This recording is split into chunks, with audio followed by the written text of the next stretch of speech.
อันว่าบุญคุณนี้มีความหมายเอ้ยที่ยิ่งใหญ่สาธุชนทั่วแดนไทยสานุสิทธิ์ก้มกราบไหว้อวยพรให้จงอยู่ยืนทุกคืนจงอยู่เย็นเป็นมงคล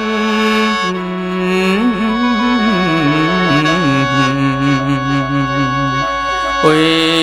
หนอพระคุณเจ้า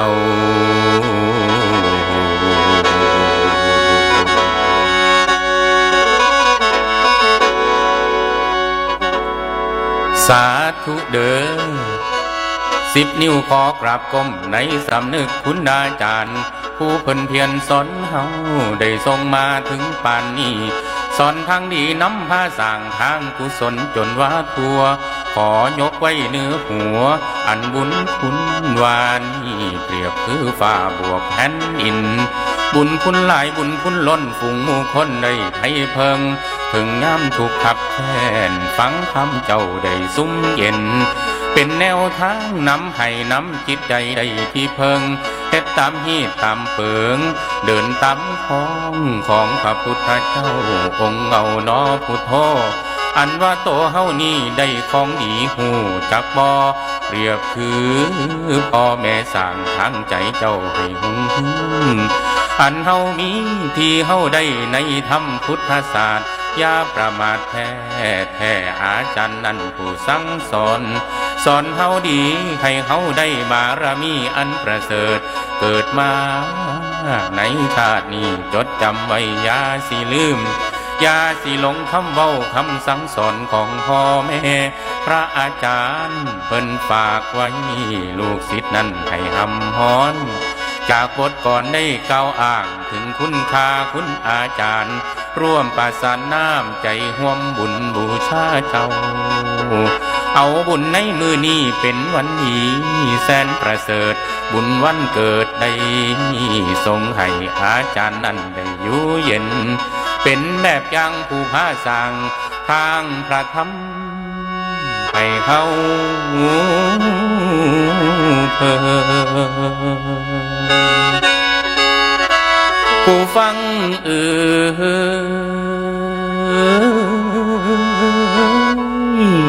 ถึงสิทุกข์ทอฟ้าใจนั้นบ่เปลี่ยนแปลงแสงพระธรรมได้ยกย่องแตกนอแนวแหนงสืบทอดแทงเทีย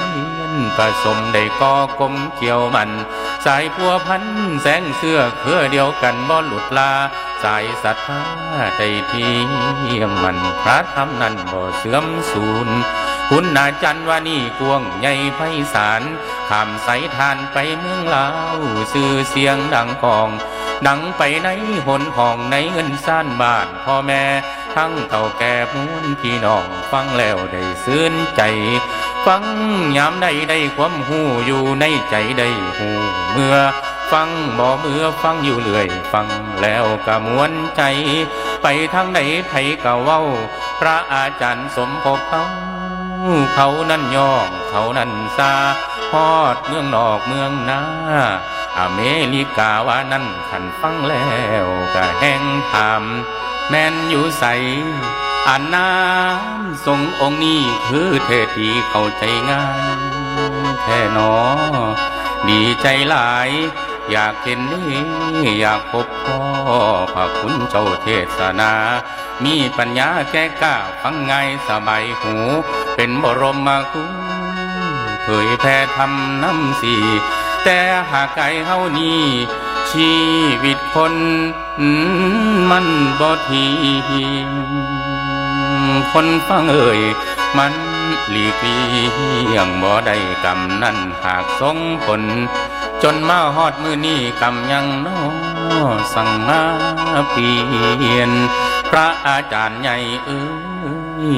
คิดยามใด เห็นย้ำใดพ่ออยากให้อาจารย์คอยอยู่จังใดจากเคยที่ไปมาได้ไปทางใดบ่ต้องห่วงมาเป็นอย่างบ่ได้ไปใส่นั่นได้ซอยสู้จากผู้เคยเว้าได้เทศย้ำใดกะไหลลวงห่วงหลายนี้มาเป็นเบ้าบ่ได้คือใจเจ้าแต่เก่าหลังอีกทั้งยามฉันเขาฉันแนวใดก็ลำบากมันหากคืนบ่ได้คืนแล้วก็เล่าคืนฝืนกินไปพ่อให้ได้ฝืนกินไปพ่อได้อยู่พี่น้อง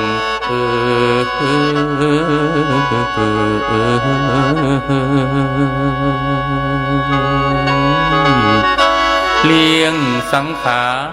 รห่างล้อมือแต่สิพังสั่งมาเป็นแนวนี้ชีวิตของคนดีคนที่มีคุณค่า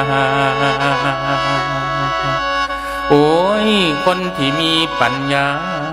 สังขาราบ่เที่ยงมันสิไปได้นั้นซ้ำใดคิดไปไกลใจมันเศร้าชีวิตของคนเฮาบ่เป็นไปคือใจว่าคนฟัง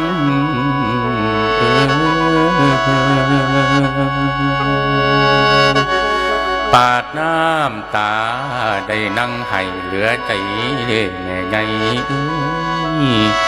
จากที่เคยฟังเสียงเว้าแสดงคำนำคุณค่าคือจังดังอยู่ฝากฟ้าเสียงกองเทศนาถึงบ่เคยเห็นหน้าฟังแต่เสียงบ่เคยมาพาหัวใจมันวิวรณ์ฟังแล้วแสนอ่อนซ้อนสะอ่อนน้ำเสียงอ้อยเว้าพระคุณเจ้าเทศนาบอกว่าคนเฮานี่ตายดีมีคุณค่าตายแสบทั้งว่าตายแล้วก็อิ่มใจให้พากันสั่งไว้ไฟประทับพอได้ทองไปตามของพระพุทธเจ้านำเข้าสู่นิพพานใจเบิกบานย้ำเห็นหน้า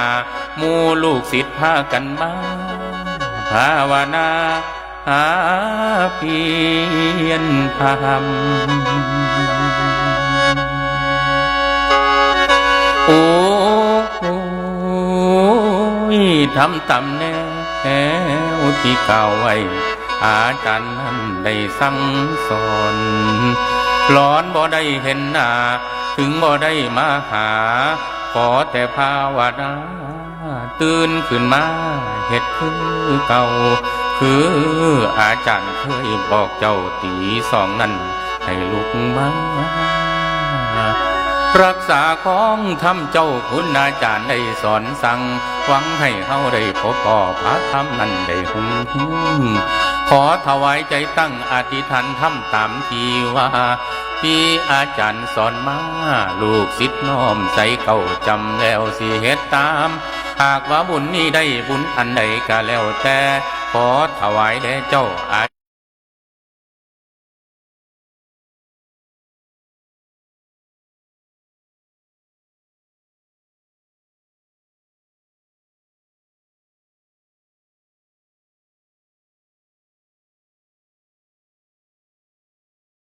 ครับจะได้เกิดภาพที่สวยงามอันในลำดับต่อไปขอโอกาสพ่อแม่ครูบาอาจารย์ทำความเคารพท่านพระอาจารย์ใหญ่หลวงปู่สมภพโชติปัญโยแล้วก็พระอาจารย์บุญมาให้กล่าวครับขอทำความเคารพกับพระอาจารย์ขอโอกาสพ่อแม่ครูบาอาจารย์นะครับพร้อมเพรียงกรา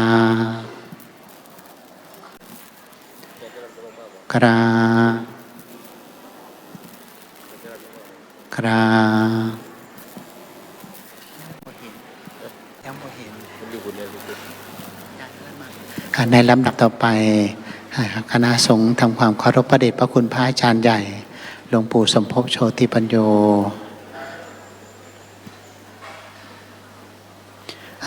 ร้อมเพรียงกราบกราบกราบ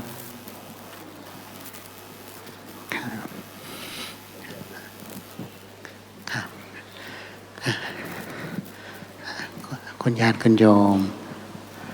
ให้พระคุณเจ้าหันหน้าไปทางให้พร้อมกันก่อน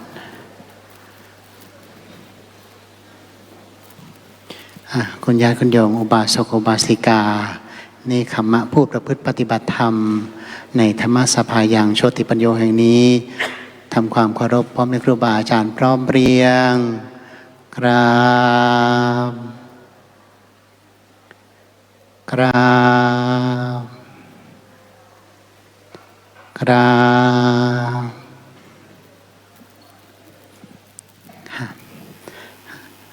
ในลำดับต่อไปก่อนที่เราจะเข้าสู่การประกอบศาสนพิธีทางพระพุทธศาสนา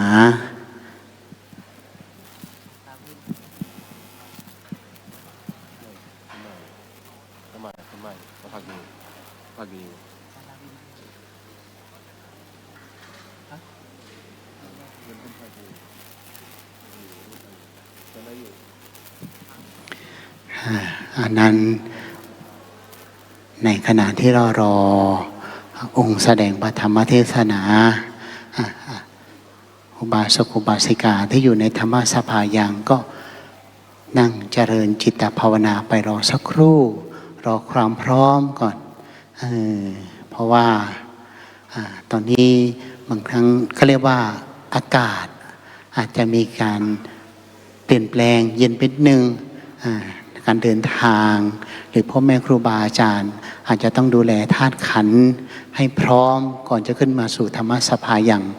เราในฐานะที่เป็นผู้น้อยก็ทำความเคารพด้วยการเข้ามาสู่ธรรมสภาอย่างให้พร้อมเพรียงกันก่อนอยู่ในอาการอันสงบให้สมกับเขาเรียกว่าเราเป็นบุคคลที่ผ่านการฝึกอบรมมาแล้วรู้จักอดทนใช้ขันติสร้างบารมีเพื่อให้เกิดคุณและประโยชน์เข้ามาสู่ในธรรมสภายังภาษาบาลีเขาว่าธรรมสภายังภาษาไทยเป็นว่าเป็นที่โรงเป็นที่แสดงซึ่งกล่าวและแสดงซึ่งธรรมฉะนั้นคำว่าแสดงนั่นหมายถึงว่าให้เราได้แสดงอาการอันสงบให้เปรียบเสมือนผู้ที่เป็นแสวงหาคุณงามความดีมีศีลมีธรรมสิ่งที่เราต้องแสดงปรากฏก็คือความเป็นผู้นิ่งด้วยกายวาจาใจกล่าวก็เป็นสถานที่เราจะได้ปรารภแสดงเป็นการแลกเปลี่ยนทัศนะให้โอวาทรับฟังสดับรับฟังพระธรรมเทศนาหรือข้ออัดข้อธรรมที่เป็นประโยชน์ให้กับเรารวมทั้งเป็นสถานที่ที่บ่มและขัดเกลาจริยวัตรหรือว่าจรธาตุในความประพฤติคือการอากัปกิริยาที่สมควรกับความเป็นผู้ที่เป็นนักแสวงหาผู้ประพฤติปฏิบัติธรรมหรือเป็นผู้เป็นเรียกว่าสมณะบรรพชิตเป็นจุดศูนย์กลางที่ก่อให้เกิดคุณงามความดีและก็ความเจริญนะครับให้สมกับเหมือนที่ปฏิปทาพระเดชพระคุณพระอาจารย์ใหญ่ท่านหลวงปู่สมภพโชติปัญโยท่านมีแนวทางอยากจะให้พุทธศาสนิกชนเนี่ยเขาเรียกว่ามีสภาวะธรรมที่จะสามารถกำจัดอาสวะอันจะเกิดขึ้นในอนาคตในอนาคตคือสิ่งที่มันยังมาไม่ถึงแต่เราต้องเตรียมความพร้อมด้วยการที่เราต้องมาขัดเกลาจิตใจของเราให้มันพร้อมและสามารถที่จะข่มเอาชนะอกุศลให้มันได้สมสุภาบาลีพันว่าสัมปรายิกานังอาสวานังปฏิฆาตายะอุปโนจิตตังอันว่าจิตย่อมให้เกิดขึ้นเพื่อกำจัดอาสวะอันจะบังเกิดขึ้นในอนาคตและให้เกิดขึ้นเพื่อที่จะสามารถกำจัดอาสวะในปัจจุบันคือในตอนนี้ปัจจุบันการตอนเนี้ยสิ่งที่มันจะเกิดขึ้นในอีกไม่กี่นาทีข้างหน้าเราต้องเตรียมความพร้อมคือเรื่องสภาวะจิตใจของเราให้มันที่จะสามารถ ที่จะก็เรียกว่าต่อสู้กับอกุศลหรือว่าอุปสรรคที่มันจะเกิดขึ้นอุปสรรคที่จะเกิดขึ้นกับเราในปัจจุบันก็คือความขี้เกียจความไม่อยากจะฟังความที่เราจะไม่เอาสามารถเอาชนะกิเลสที่มันอยู่ในจิตในใจหรือครอบงำจิตใจของเราได้ฉะนั้นอาตมาภาพก็จึงได้บอกว่าเราผ่านการขัดเกลาเรามาอยู่ในคอร์สที่จะทำให้เราเนี่ยมีความสง่างามมีความงามอยู่ในจิตในใจของเรา และเอาปฏิปทาที่พระเดชพระคุณพ่อแม่ครูบาอาจารย์ได้ถ่ายทอดให้โอวาทนำหลักคำสอนมาเป็นแนวทางในการยึดเหนี่ยวเราก็จงทำอย่างตั้งมั่นและมีความตั้งใจอาตมาภาพเชื่อว่าเราทุกคนมีศักยภาพมีคุณภาพมีเขาเรียกเป็นผู้ที่มีโน้ตฮาวพอที่จะจำแนกพิจารณาได้ว่าสิ่งไหนเป็นสิ่งที่ดีสิ่งไหนเป็นสิ่งที่เราควรต้องละเว้นฉะนั้นอาตมาภาพก็หวังว่าเราผ่านกระบวนการฝึกอบรมมาตั้ง5-6-7 วันอาจจะเป็นการเดินจงกรมก็ดีนั่งฟังธรรมะก็ดีเจริญจิตภาวนานั่นย่อมน่าจะซึมซับน่าจะเจรไนจิตใจของเราให้มันเบิกบานเป็นผู้รู้ผู้ตื่นได้ตลอดเวลา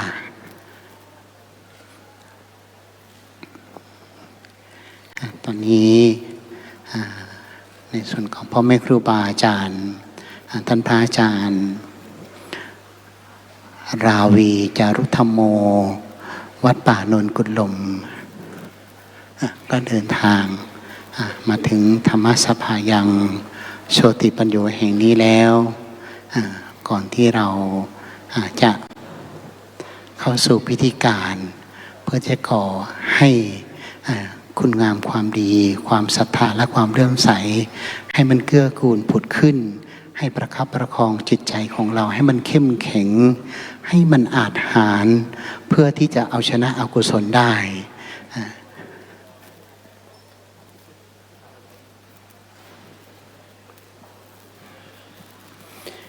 เราก็ต้องเตรียมพร้อมรอสักครู่นะครับนั่งเจริญจิตภาวนาไปด้วยนั่งหลับตาช้า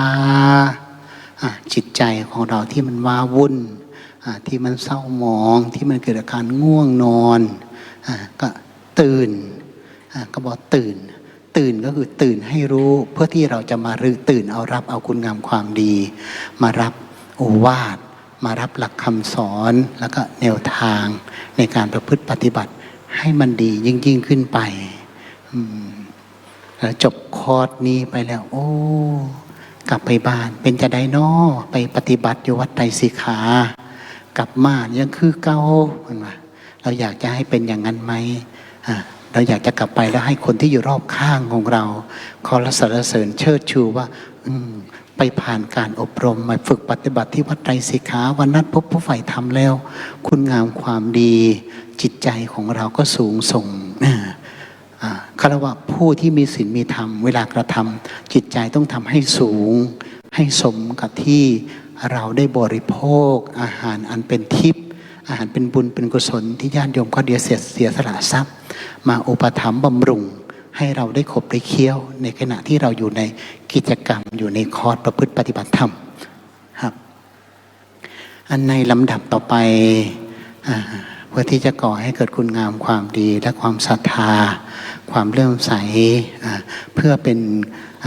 การสืบทอดอายุพระพุทธศาสนาให้อยู่ครบถึง 5,000 ปีกล่าวกระผมพระมหาภักภูกันตวิโรในนามพระเดชพระคุณพระอาจารย์ใหญ่หลวงปู่สมภพโชติปัญโญขอกราบอาราธนาพระอาจารย์ราวีจารุธรรมโมวัดป่าโนนกุฎลมขึ้นสู่ธรรมาสน์กราบนิมนต์ครับ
คุณญาติโยมทำความเคารพ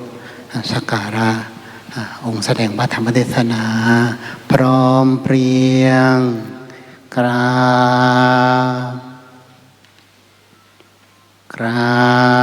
บ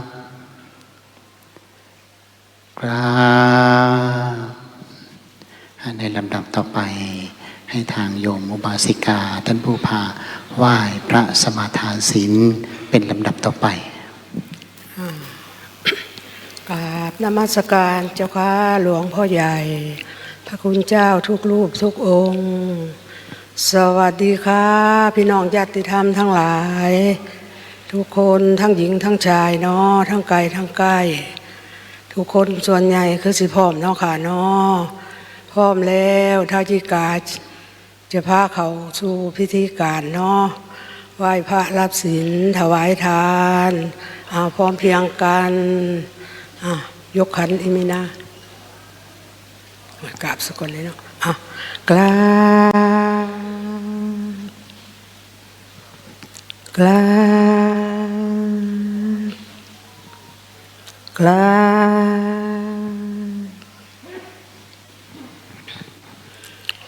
อิมินาสการเรนาตังพุทธังอภิปูชยามาเยมินาสการเรนาตังธัมมังอภิปูชยามาเยมินาสการเรนาตังสังฆังอภิปูชยามาอะระหังสัมมาสัมพุทโธภะคะวาพุทธังภะคะวันตังอภิวาเทมิสวากขาโตภะคะวะตะธัมโมธัมมังนะมัสสามิสุปฏิปันโนภะคะวะโตสาวกสังโฆสังฆังนามามิศีลห้าศีลแปดไปพร้อมกันศีลห้าว่ากาเมเด้อมายังพันเตวิสุงราคานาทายาติสาลเนนะสหปัญจศีลานิยาจามาเอเกติสาลเนนะสหอัฏฐศีลานิยาจามาทุติยมปีมะยังพันเตวิสุงราคนาทายาเอเกติสาลเนนะสหปัญจศีลานิยาจามาเอเกติสาลเนนะสหอัฏฐศีลานิยาจามาตติยมปีมะยังพันเตวิสุงราคนาทายาเอเกติสาลเนนะสหปัญจศีลานิยาจามาเอเกติสาลเนนะสหอัฏฐศีลานิยาจามาตติยมปีมายังพันเตวิสุงราคานาทายาเอเกติสาลเนนะสห ป ปัญจศีลานิยาจามาเอเกติสาลเนนัสสหา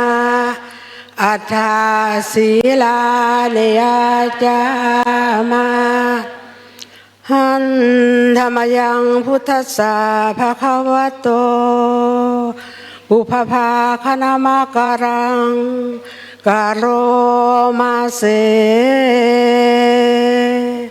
นะโมตัสสะภะคะวะโตอะระ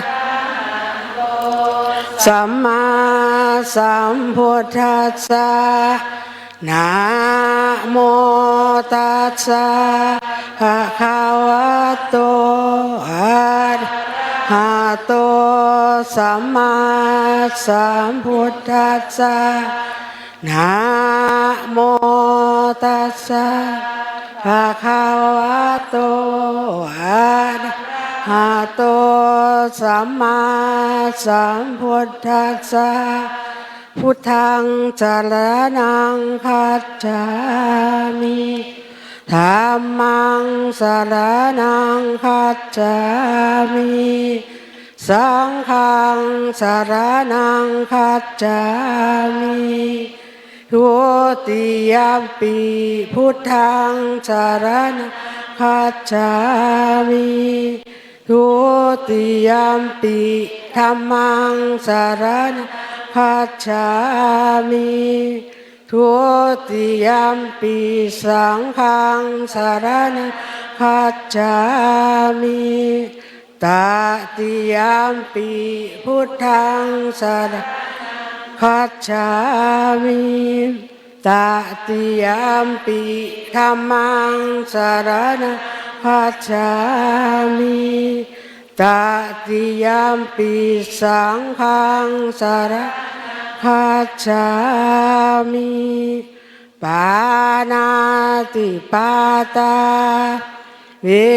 รมณีสิกขาปะทังสมาธิยามิอาทินนาทานาเวรมณีสิกขาปะทังสมาธิยามิอาพรหมจริยาเวรมณีสิกขาปะทังสมาธิยามิมุสาวาทาเวรมณีสิกขาปะทังสมาธิยามิสุราเมรยมัสสะปะมาทัฏฐานาเวรมณีสิกขาปะทังสมาธิยามิวิกาลโภชนาเวรมณีสิกขาปะทังสมาธิยามินาจคิตาวาทิตาวิสุมาลาคันทะวิเลปนาธารานามันดานาวิพุสนาฐานาเวรมณีสิกขาปะทังสมาธิยามิอุจจาสยนะมหาสยนาเว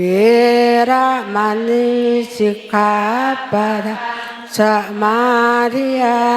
มิสาธุอิมานิปัญจอัฏฐสิกขาปทานิสีเลนะโสขติงยันติสาธุสีเลนะโภคสัมปทาสาธุสีเลนะนิพุติงยันติตัสมาสีลังวิโสทะเยสาธุตั้งนะโมพร้อมกันถวายทานใครเป็นเจ้าภาพจับโต๊ะอาหาร นะโมตัสสะภะคะวะโตอะระหะโตสัมมาสัมพุทธัสสะนะโม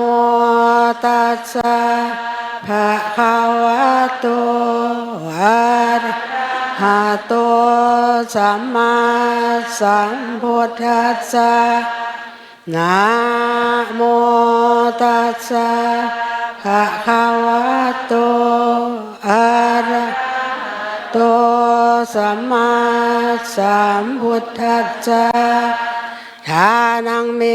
ปาริสุทธังนิพพานังปรมังสุขังสุทินังวัตเมธานังอาสาวะขยะวะหังนิพพานะปัจจโยโหตุอิมานิมะยังพันเตภัตตานิสัปริวารานิธัมมิกานิธัมมะลัทธานิตินังรัตนานันจามหาภิกขุสังฆัญจาสามเณรานันจาศีลวันตานังอุปาสกานันจาโอโนชยามะสาธุโนพันเตติรัตนัญจามหาภิกขุสังโฆจา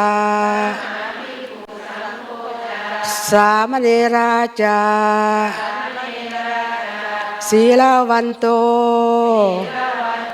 อุปาสกาจาอิมานิภัตตานิสัปริวารานิปฏิคันหันตุอัมหากันเจวะมาตาปิตุอาทินังยาตกานัญจาทีฆารตังหิตายะสุขายะข้าแด่พระรัตนตรัยและพระสงฆ์หมู่ใหญ่พร้อมทั้งสามเณรและอุบาสกอุบาสิกาผู้มีศีลทั้งหลายข้าพเจ้าทั้งหลายขอน้อมถวายซึ่งภัตตาหารพร้อมปัจจัยไทยทาน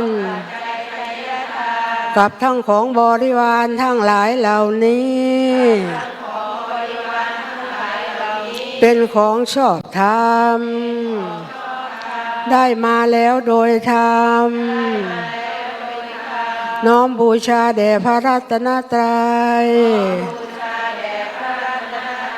น้อมถวายแด่พระสงฆ์หมู่ใหญ่พร้อมทั้งสามเณร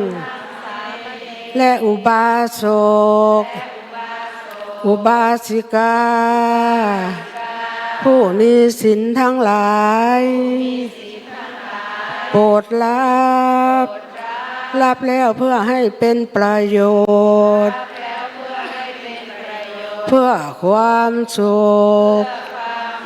แด่ข้าพเจ้าทั้งหลาย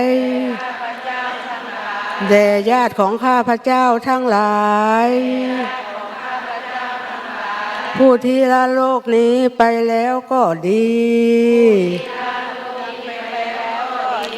ที่ยังอยู่ก็ดี มีบิดามารดาเป็นต้นด้วย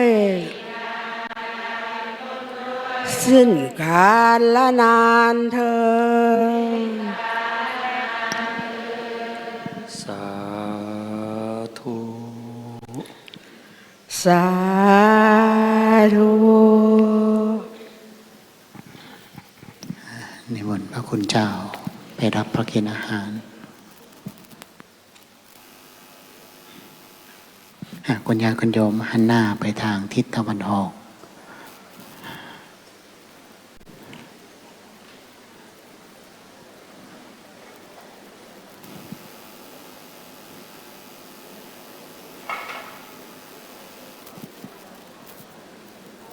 เจริญพร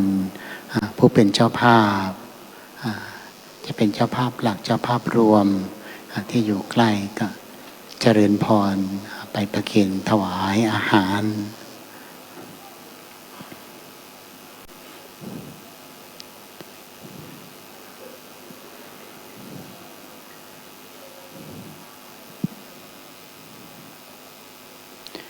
ในขณะที่พุทธบริษัททั้ง4ทิศกำลังรอเราก็พนมมือตั้งจิตด้วยความเป็นอนุเคราะห์พลอยยินดีกับทานที่เราจะได้ถวายให้กับพระคุณเจ้าแล้วก็ผู้ประพฤติปฏิบัติธรรมท่านได้คบได้เคี้ยวได้ฉันได้บริโภคได้รับประทานแล้วทำให้เราได้เกิดมีพละกำลังมีกายสติเจริญทั้งสติอันเลิศทั้งทางโลกและทางธรรมซึ่งเป็นคุณประโยชน์แก่การประพฤติปฏิบัติในกิจกรรมวันนัดพบผู้ใฝ่ธรรมครั้งนี้เราร่วมอนุโมทนาพลอยยินดีก็ได้บุญได้กุศลเช่นเดียวกัน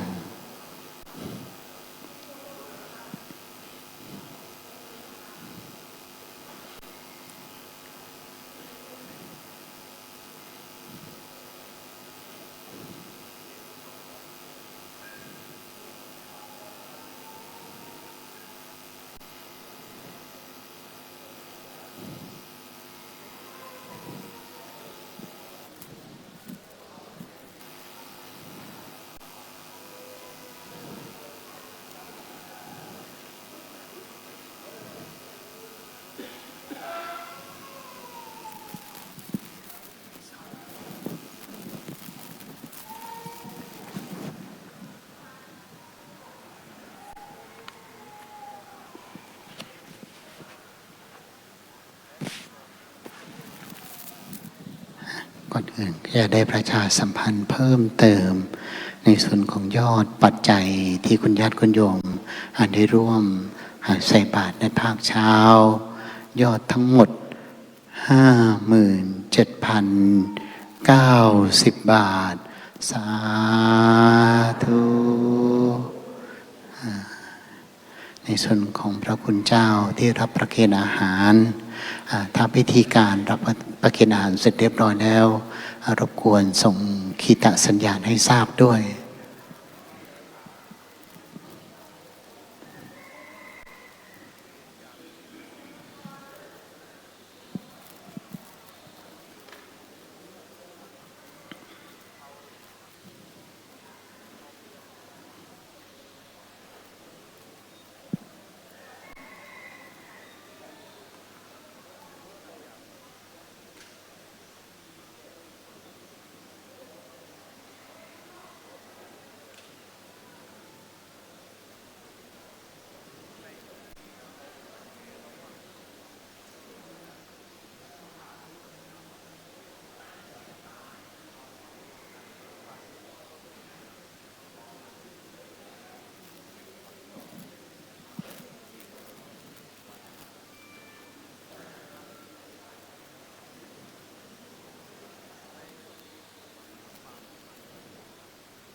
สา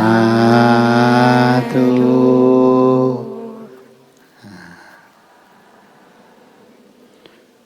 สาธุอนุโมทามิทุกท่านหันหลังกลับที่เดิม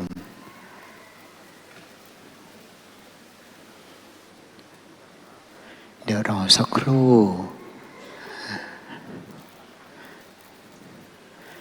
ในลำดับต่อไปจะได้กราบนิมนต์พระอาจารย์ให้ทางมาสิกาแสดงทางพระอาจารย์ปารุอนุโมทนาคาถาไม่ไงพระอาราธนาพระ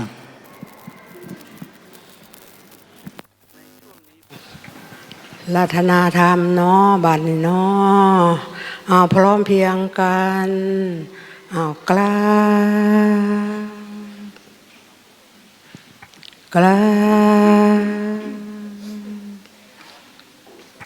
กล้าพระมาจะโลกาทิปติสัมปติกาดันสลีอัน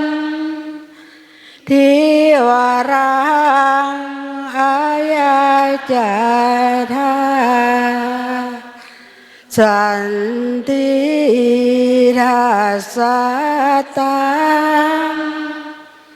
ปาราสะหัส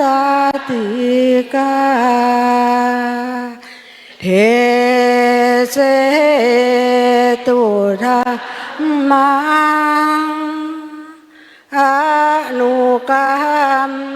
ปิมังปัจจังขอกราบอาราธนานิมนต์ท่านเจ้าค่ะ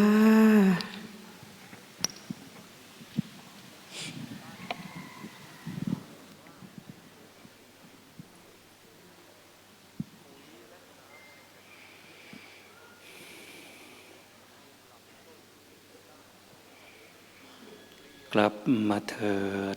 ศีลและธรรมกลับมาเถิดกำลังเกิดภัยร้ายอันใหญ่หลวงแก่สัตว์โลกทั่วถิ่นจักรวาลปวงน่าเป็นห่วงความวินาศฉกาจเกินกลับมาเถิดศีลและธรรมกลับมาเถิดในโลกเกิดกรียุคอย่างฉุกเฉินหลงวัตถุบ้าคลั่งเกินบังเอิญมัวเพลิดเพลินสิ่งกาลีมีกำลังกลับมาเถิดศีลและธรรมกลับมาเถิดความเลวร้ายลามตะเลิดจวนหมดหวังรีบกลับมาทันเวลาพาพลังมายับยั้งโลกไว้ให้ทันการนมัตถุรัตนตยัสสะขอถวายความนอบน้อมแด่คุณพระรัตนตรัยกราบขอโอกาสถวายความเคารพแด่หมู่สงฆ์ท่านครูบาอาจารย์มีท่านหลวงพ่อสมภพโชติปัญโยผู้เป็นประธานพระเถรานุเถระเพื่อนสาธรรมิกทุกรูปขอความเจริญงอกงามในศีลในธรรมจงมีแด่ญาติโยมท่านสาธุชนผู้สนใจใฝ่ศีลใฝ่ธรรมผู้แสวงหาคุณงามความดีผู้ใฝ่บุญใฝ่กุศลทั้งหลายที่มาร่วมปฏิบัติธรรมร่วมฟังธรรมร่วมทำบุญในงานวันนัดพบผู้ใฝ่ธรรมวัดไตรสิกขาธารามรตารามประจำปี 2568 ในเวลาเช้าของวันนี้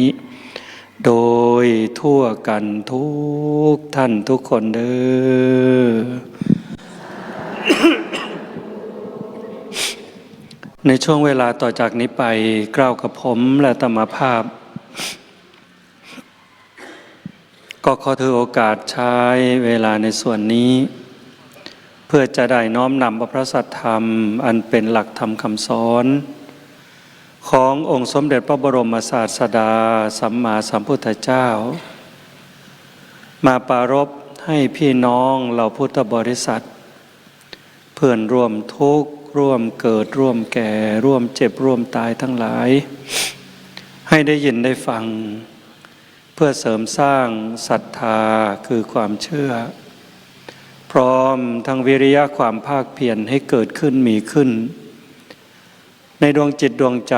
ของเราท่านทั้งหลายจนกว่าจะสมควรแก่การเวลาก็ขอเจริญพรญาติโยมผู้ที่ประนมมืออยู่ได้วางมือลงนั่งในอิริยาบถที่เรารู้สึกว่ามันสะดวกมันสบายมันผ่อนคลายที่สุดสำหรับเราจะนั่งพับเพียบก็ได้นั่งขัดสมาธิก็ได้นั่งขัดสมาธิก็ได้ผู้ที่สุขภาพไม่เอื้ออำนวยสุขภาพไม่เป็นใจเราจะนั่งเก้าอี้นั่งโซฟาก็ไม่ได้เป็นไรเมื่อเรานั่งเข้าที่เรียบร้อยถนัดถนีดีแล้วก็ลองยืดกายขึ้นตรงๆหลับตาลงเบาๆ ส่วนมือเนี่ยเราจะใช้มือขวาทับมือซ้ายวางไว้ที่หน้าตักก็ได้หรือจะใช้มือซ้ายวางเข่าซ้ายมือขวาวางเข่าขวายืดกายให้ตรงหลังก็ให้ตรงหลับตาลงเบาๆไม่สนใจใครทำความรู้สึกว่าในศาลาหลังนี้มีเรานั่งอยู่คนเดียวเรากำลังทำสิ่งที่ประเสริฐที่สุดเครื่องสักการะพระบรมศาสดาครูบาอาจารย์ในสิ่งที่มีค่าประเสริฐที่สุดคือการปฏิบัติตามยืดกายตรงๆหายใจเข้ายาวๆลึกๆช้าๆหายใจออกยาวๆสบายๆเราทำกันอยู่ประจำอยู่แล้วแต่เพื่อเรียกสติให้มันกลับมาโดยเร็ว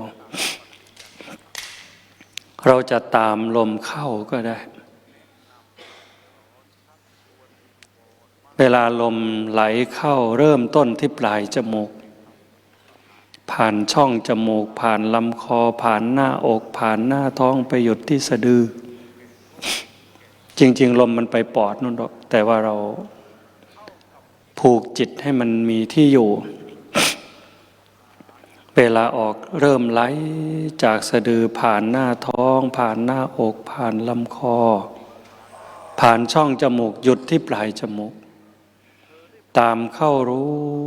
ตามออกรู้ไม่เร่งไม่ร้อนเหมือนเรานั่งอยู่คนเดียวและกำลังอยู่ต่อหน้าพระบรมศาสดาพระพุทธองค์ทรงโปรดการประพฤติปฏิบัตินี่การบูชาด้วยการปฏิบัติตาม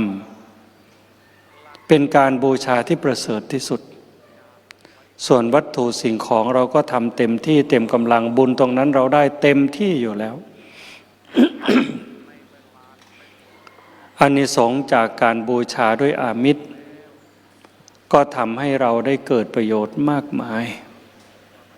โลกิยะสัมมาทิฏฐิเราเชื่ออยู่แล้วบาปมีบุญมี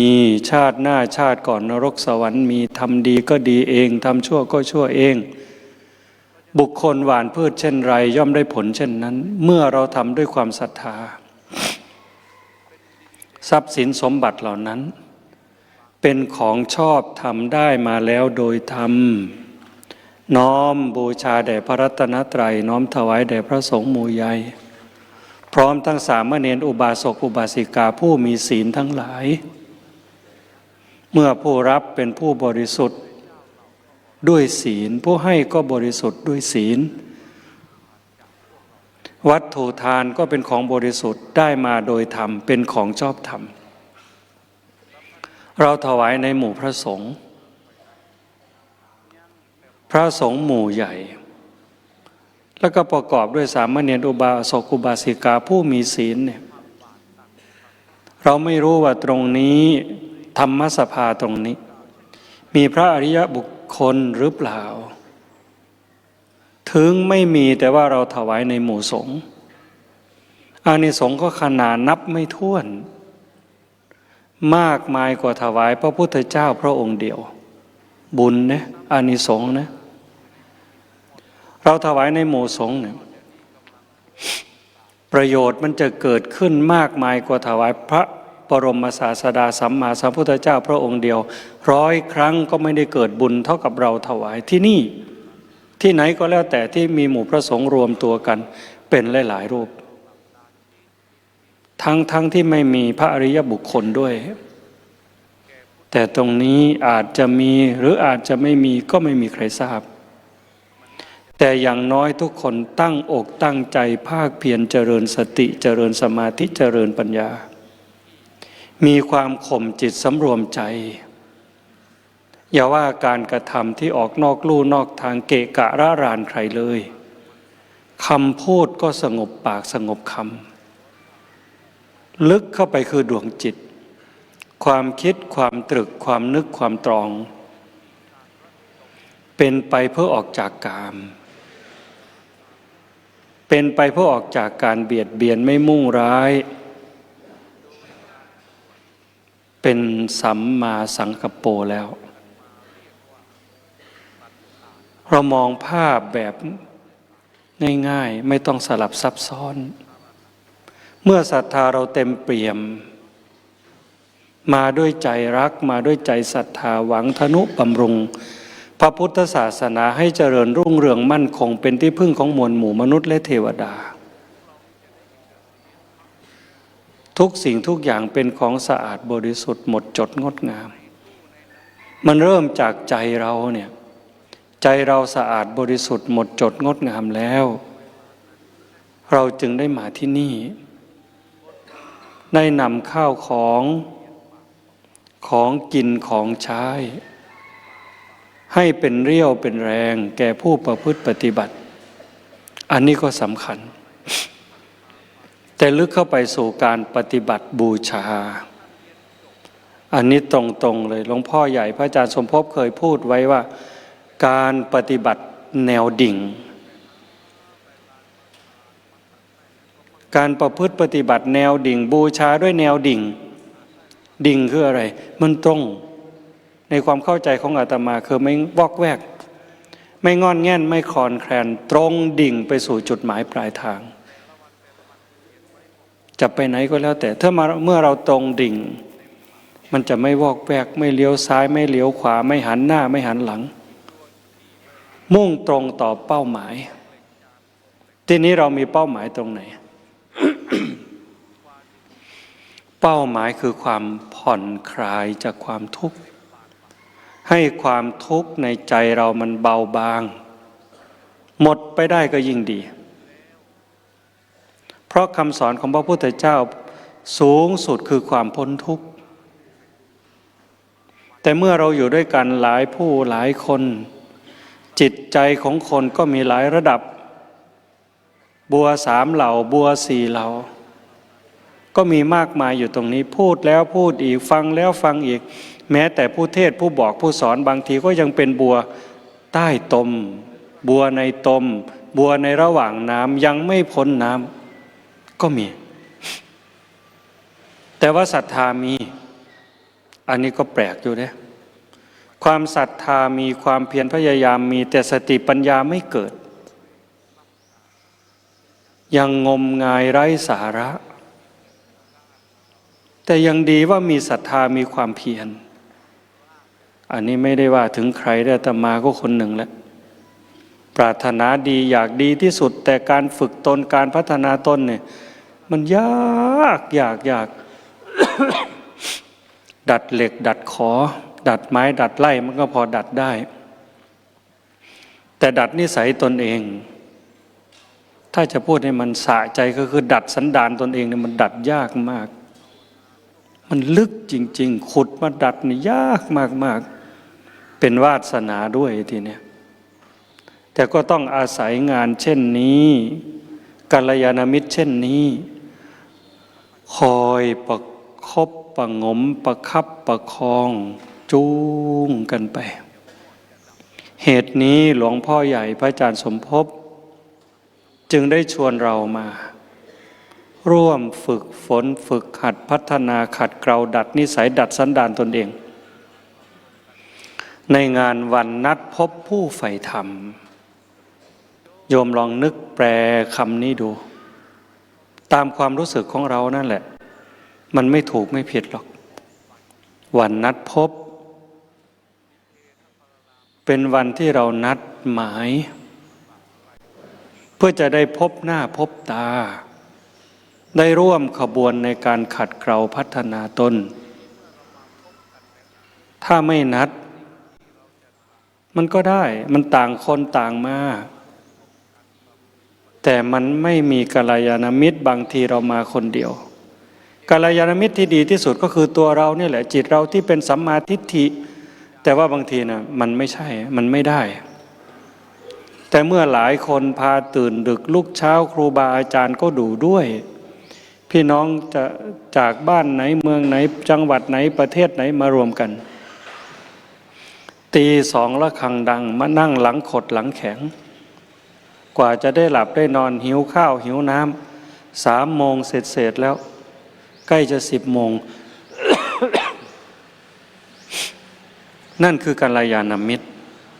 หลวงพ่อใหญ่ก็มานั่งให้ดูอยู่ให้เห็นเย็นให้เราสัมผัสใครจะทำอย่างไรถูกตาไม่ถูกตาหลวงพ่อก็นั่งเฉยๆกำลังสอนอุเบกขาการปล่อยการวางเฉยให้เราดูถ้ามันเฉยได้ปัญหามีไหมถ้าจิตมันกระดิกเมื่อมีการสัมผัสระหว่างตากับรูปหูกับเสียงจมูกกับกลิ่นลิ้นกับรสกายกระทบสัมผัสใจกระทบกับอารมณ์จิตมันกระดิกแต่ว่ามันเย็บปากเอาไว้เป็นยังไงปัญหาไม่เกิดนะกับคนอื่นมันรู้อยู่แค่ตัวเมื่อผู้บำเพ็ญประพฤติปฏิบัติหวังขัดเกลาตนเองบูชาพระพุทธเจ้าด้วยการปฏิบัติตามเนี่ยสัญชาตญาณมันวิ่งแน่เมื่อเกิดผัสสะสัญชาตญาณมันทำงานทันทีขันธ์5เนี่ยแต่ว่าข่มตัวสติสัมปชัญญะนี่ข่มไว้อย่าให้มันพูดเมื่อมันไม่พูดมันก็รู้อยู่ตนเองมันอาจจะร้อนที่ตนเองเดือดปุดแต่คนรอบข้างไม่รู้ปัญหามันก็จะสงบลงสงบลงสงบลงเพราะมันไม่เที่ยงอยู่แล้วแต่ถ้าไม่มีสติจากการฝึกการอบรมมันเผลอพูดออกมา1 2 3 4 5 6อาจจะมีการตอบโต้เรื่องราวก็จะบานออกไปอีกบางทีมันไม่หยุดเพียงแค่คำพูดมันมีการกระทำด้วยขึ้นถึงโรงถึงศาลไม่สงบฉะนั้นวันนัดพบผู้ใฝ่ธรรมใฝ่ศีลเมื่อมาพบกันก็ต่างคนมีพื้นฐานมีต้นทุนคือความศรัทธาความเชื่อในพระธรรมคำสั่งสอนของพระพุทธเจ้าเชื่อในกฎของธรรมะทำดีดีทำชั่วทำถูกทำประโยชน์เกิดประโยชน์ยิ่งวันเวลาของชีวิตเราน้อยลงทุกวันหมดไปทุกวันหมดไปสิ้นไปถ้าเราปล่อยกายปล่อยใจปล่อยความคิดความรู้สึกเหมือนที่ผ่านมาโยมก็ลองทบทวนตนเองว่าเหมือนที่ผ่านมาที่เรายังไม่ได้ฝึกเก่งเนี่ยไม่ยอมใครไม่ยอมคน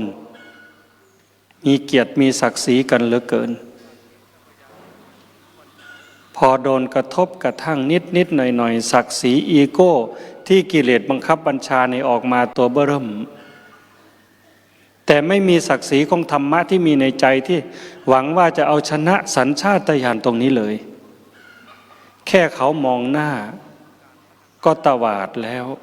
ยิงกันแล้วฆ่ากันแล้วศักดิ์ศรีบ้าบอเนี่ยนั่นคือกิเลสสังแต่ศักดิ์ศรีของความเป็นพุทธบริษัทพุทธังสารนังคัจฉามิอนิยมตมาลองชวนคิดเด้พุทธังสารนังคัจฉามิธัมมังสารนังคัจฉามิสังฆังสารนังคัจฉามิข้าพระพุทธเจ้าเนี่ยถือเอาพระพุทธพระธรรมพระสงฆ์เป็นที่พึ่งเป็นที่ระลึกถึงประกาศตนเป็นลูกสาวลูกชายของพระพุทธเจ้าแต่ไม่มีศักดิ์ศรีเลยแค่เขามองหน้าแค่เขาด่าแม่ก็โกรธถ้ามีศักดิ์ศรีของความเป็นลูกสาวลูกชายของพระพุทธเจ้ามันต้องข่มความโกรธสิ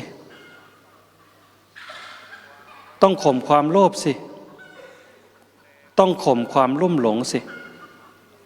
เพราะพระพุทธองค์ทำลายสิ่งเหล่านี้ล้างสิ่งเหล่านี้หมดไปจากน้ำพระทัยถ้าลูกศิษย์ของพระพุทธเจ้าลูกสาวลูกชายจะเต้น3 ศอกออก3 วายอมใครไม่ได้ยอมแพ้เพียงแค่กิเลสตนเองนี่มันก็คงจะไม่ถูกต้องฉะนั้นวันนัดพบตั้งแต่นู้นอยู่นิเพ10 ถึง 17 มกราคมสมัยนั้นจนกระทั่งวันนี้1 ถึง 7 กุมภาพันธ์เนื้องานบรรยากาศเป้าหมายก็อันเดียวกันหวังให้ลูกหลาน พบหน้าค่าตากันจริงๆเนี่ยเนาะถ้ามันทำได้เนาะ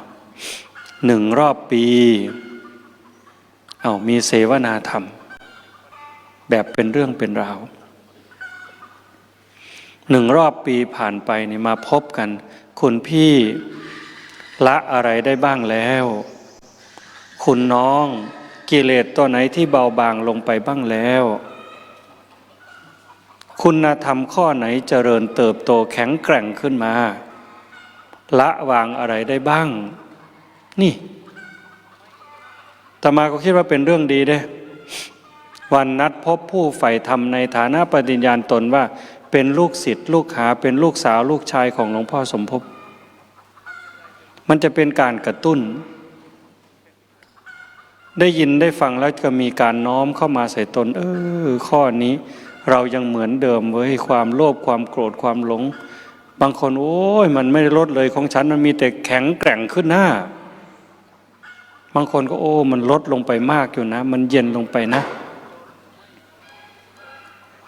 ญาติธรรมนิเพทวรารามสมัยก่อน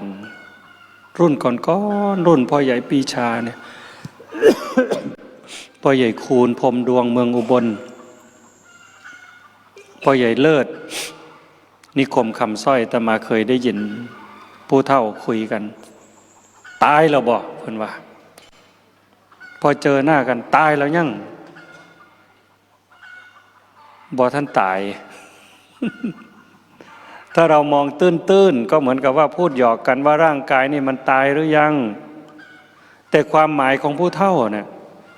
หมายถึงว่าความโลภความโกรธความหลงความอิจฉาริษยาน้อยเนื้อต่ำใจแก่งแย่งแข่งขันทิฏฐิมานะอัตตาตัวตนเนี่ยมันตายไปหรือยังหรือมันป่วยไข้หรือยังความหมายมันคนละฝั่งเลยฉะนั้นวันนี้เมื่อเรามาพบกันวันนัดพบผู้ใฝ่ธรรมมากมายไม่รู้ว่าสปป.ลาวกี่ท่านเมืองไทยไม่กี่จังหวัดอาตมาก็เลยนึกถึงมรดกธรรมพระเดชพระคุณหลวงปู่พุทธทาสยกมาเล่านิดนึงมันจริงหรือไม่จริงมันใช่หรือไม่ใช่ที่เราท่านทั้งหลายจะเรียกร้องศีลธรรมให้กลับมาที่เราเองเป็นทุกข์ที่เราเองวุ่นวายกระสับกระส่ายสังคมขัดแย้งสร้างแต่ความแตกแยกเร่าร้อนกันไปทั้งโลก มันเป็นเพราะศีลและธรรมมันหายไปจากใจเราใช่หรือเปล่าบางคนมันอาจจะไปยังไม่ไกลเพียงแค่คืบแค่ศอก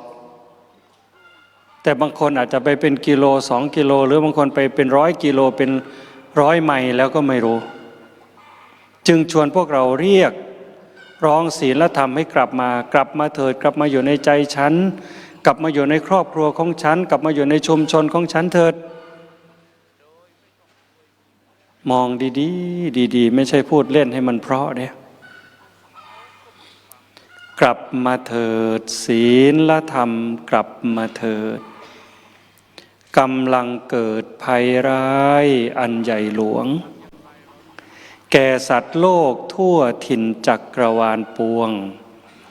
น่าเป็นห่วงความวินาศฉกาจเกิน ถ้าเรามองออกไปโลกกว้างประเทศมหาอำนาจกำลังครางหึ่มใส่กันอาวุธนิวเคลียร์พร้อมที่จะปล่อยแค่ลูกเดียวในโลกก็หมดไปแล้วอาตมาได้ทราบว่ามันมีอยู่ 30,000 กว่าหัวรบแค่หัวรบเดียวนี่ก็โลกเป็นจุลไปแล้วถ้าเกิดผู้นำประเทศผู้ใดผู้หนึ่งไม่ต้องเอ่ยประเทศเขาหรอกสติแตกขาดสติแค่นั้นเราก็หมดแล้วเป็นขี้เถ้าทันทีแต่สิ่งที่พออยู่ได้เพราะจิตสำนึกของความเป็นมนุษย์คำว่าศีลว่าธรรมยังพอเจือจานอยู่ในใจท่านบ้างผู้นำนะพุทธคริสต์อิสลามก็ไม่ต่างกันจิตเมตตาความหวังดีความอดทนอดกลั้นยังพอข่มแต่ถ้ามันเจือจางมันบางลงอย่างที่เราเห็นความเห็นแก่เนื้อแก่ตัวที่มันรุนแรงเพราะศีลธรรมในใจมันน้อยสิ่งเสพติดของมึนเมาการยักยอกหลอกลวงคดโกงคอร์รัปชันเอารัดเอาเปรียบแม้กระทั่งสามีภรรยาพ่อแม่กับลูกหลานเอารัดเอาเปรียบกันนั่นเพราะขาดศีลขาดธรรมความเลวร้ายลามเตลิดจวนหมดหวังหลงวัตถุบ้าดังนั่นไหมเมื่อวันนัดพบผู้ใฝ่ธรรมเกิดขึ้นเพื่อที่เราจะมาดูดเอาเกสรแห่งศีลแห่งธรรมด้วยตาเห็นด้วยหูได้ยิน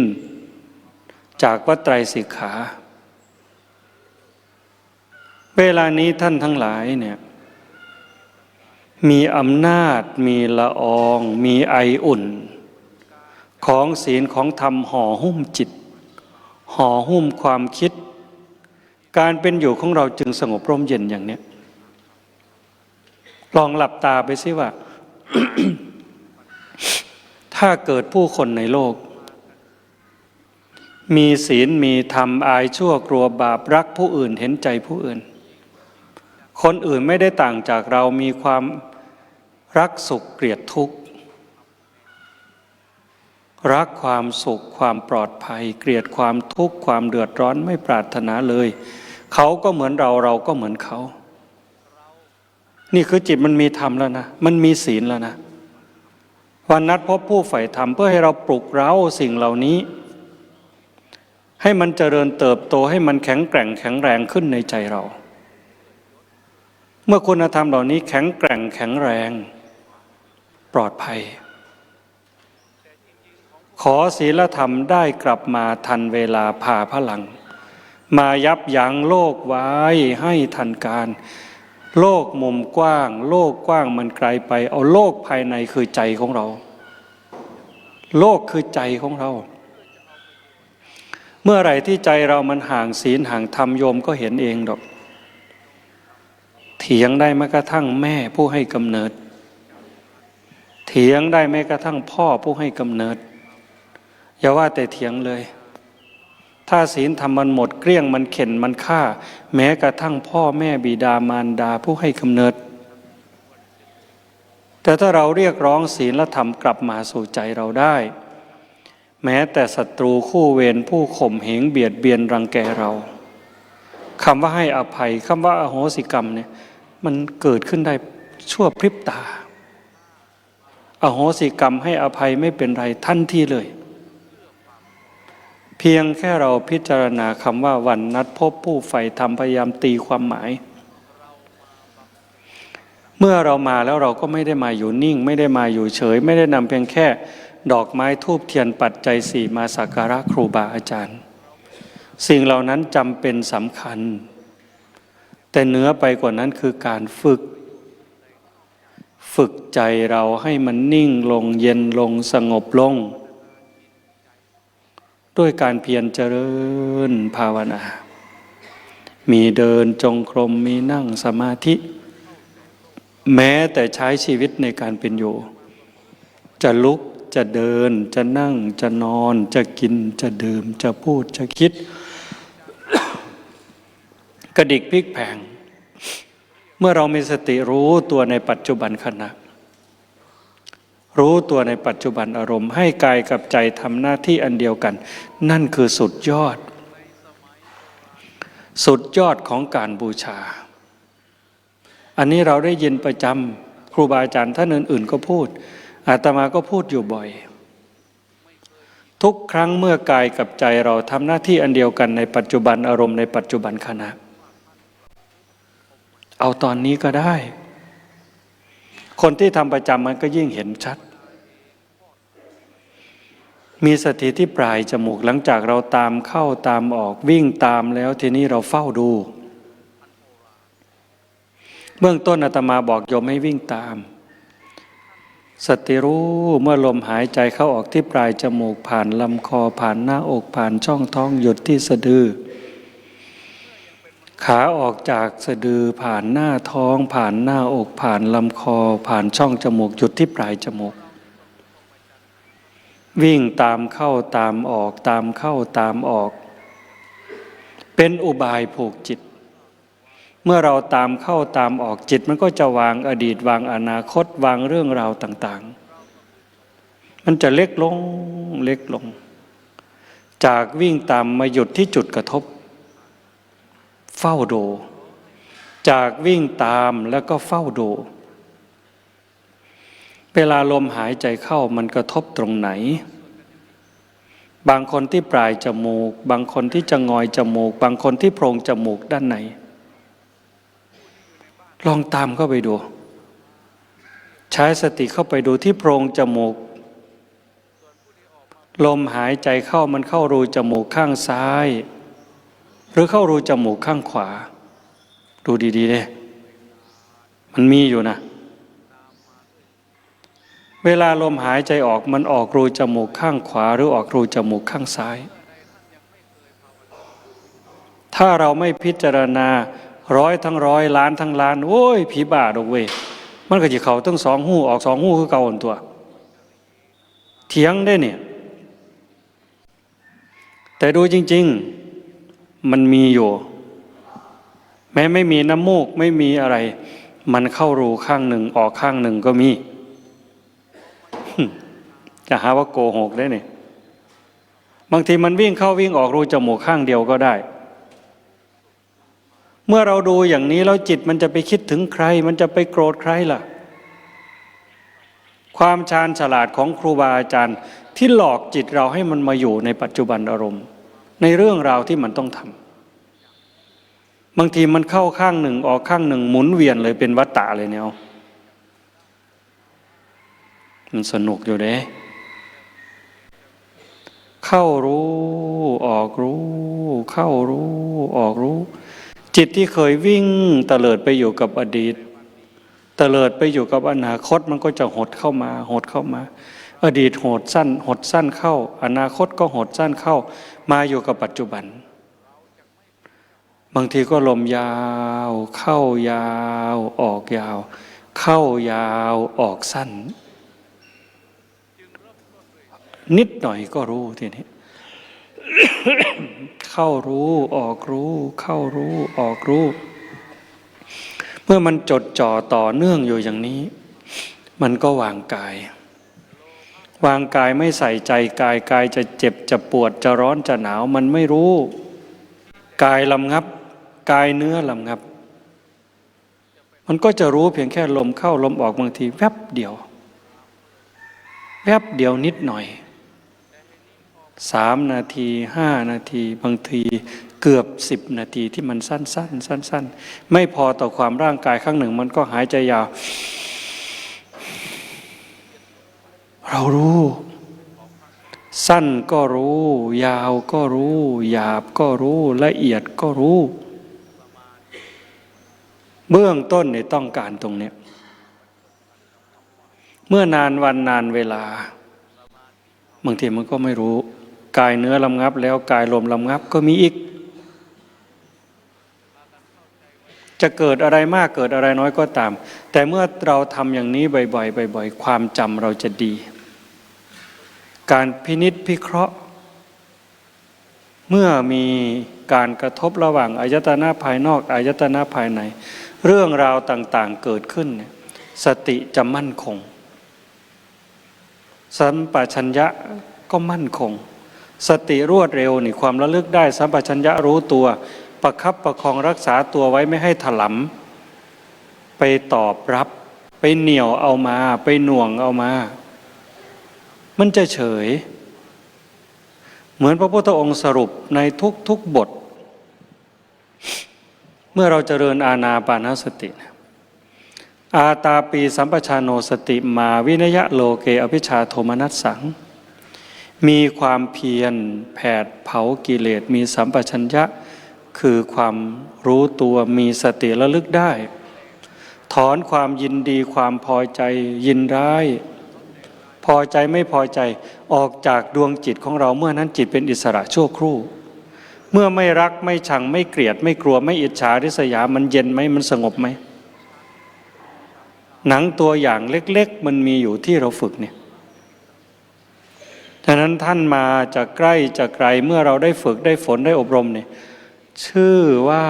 เราไม่ขาดทุนไม่ขาดทุนด้วยเวลาสุขภาพกายที่ต้องมาทุกข์มาทนมาลำบากเสียค่ารถค่าเรือก็ไม่เสียหายเพราะ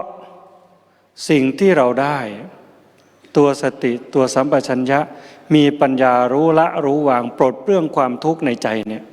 มันจะตีราคาเท่าไหร่โยมว่ามันตีราคาไม่ได้จากใจเราที่มีแต่ความทุกข์ความวิตกกังวลความเครียดกระสับกระส่ายกินไม่ได้นอนมันหลับหงุดหงิดขุ่นเคืองถ้าเราหงุดหงิดขุ่นเคืองจิตไม่นิ่งเนี่ยคนอยู่รอบข้างก็เดือดร้อนบางทีกลายเป็นศัตรูเพราะคำพูดเรากระทบกระเทือนเขาบางทีเสียมิตรด้วยเสียมิตรเสียคนรัก เสียคนดีไปจากชีวิตแต่ตีราคาเท่าไหร่ในเวลาที่จิตเรามันไม่นิ่งไม่สงบก่อเรื่องก่อราวเมื่อเรามาทำอย่างนี้เสียค่ารถค่าเรือ 2,000 3,000 แต่ว่าใจเราเย็นลงเห็นเหตุเห็นผลมีจิตเมตตาจะซื้อเท่าไหร่จิตอย่างเนี้ยความรู้สึกเช่นนี้เป็นแสนเป็นล้านซื้อได้ไหมมันไม่มีประมาณแต่วันนัดพบผู้ใฝ่ธรรมเรียกเรามาทบทวนตนเองใน1 รอบปีมาทบทวนความเย็นความสงบว่ามีแค่ไหนเมื่อเราเห็นแล้วเรารักษาสิ่งนี้ไว้คุณค่าของความเป็นมนุษย์พุทธบริษัทของเราก็จะเข้มแข็งขึ้นแข็งแกร่งขึ้นถ้าเราทำต่อเนื่องเราจะไม่เท่านี้สะอาดขึ้นสงบขึ้นบริสุทธิ์ขึ้นความเป็นพุทธบริษัทแจ่มกระจ่างสว่างขึ้นเรื่อยๆแล้วประโยชน์ในชีวิตประโยชน์ที่ได้เกิดมาเป็นมนุษย์พบพระพุทธศาสนาก็จะอุดมสมบูรณ์ขึ้นให้กับชีวิตของเรามาพบกันชั่วครู่ชั่วยามอันนี้ก็พูดกันอยู่เสมอเรามาพบกันชั่วครู่ชั่วยามแล้วเรามาทำประโยชน์ตนประโยชน์ท่านประโยชน์ทั้งสองฝ่ายให้มันได้เกิดคุณเกิดค่าเพราะเมื่อจากโลกนี้ไปเราก็จะต่างคนต่างไป หลวงพ่อใหญ่เคยเน้นอาตมาก็ฟังมาอยู่ประจำเข้าใจบ้างไม่เข้าใจบ้างที่บอกว่าพระพุทธเจ้าตรัสหรอกแต่หลวงพ่อนำมาตอกย้ำพวกเราว่าถ้าชีวิตนี้แม้เราจะร่ำรวยสวยงามมียศถาบรรดาศักดิ์มีอำนาจยิ่งใหญ่แค่ไหนก็ตามหากว่าเราเข้าไม่ถึงความเป็นพระโสดาบันมันเป็นชีวิตที่ขาดทุน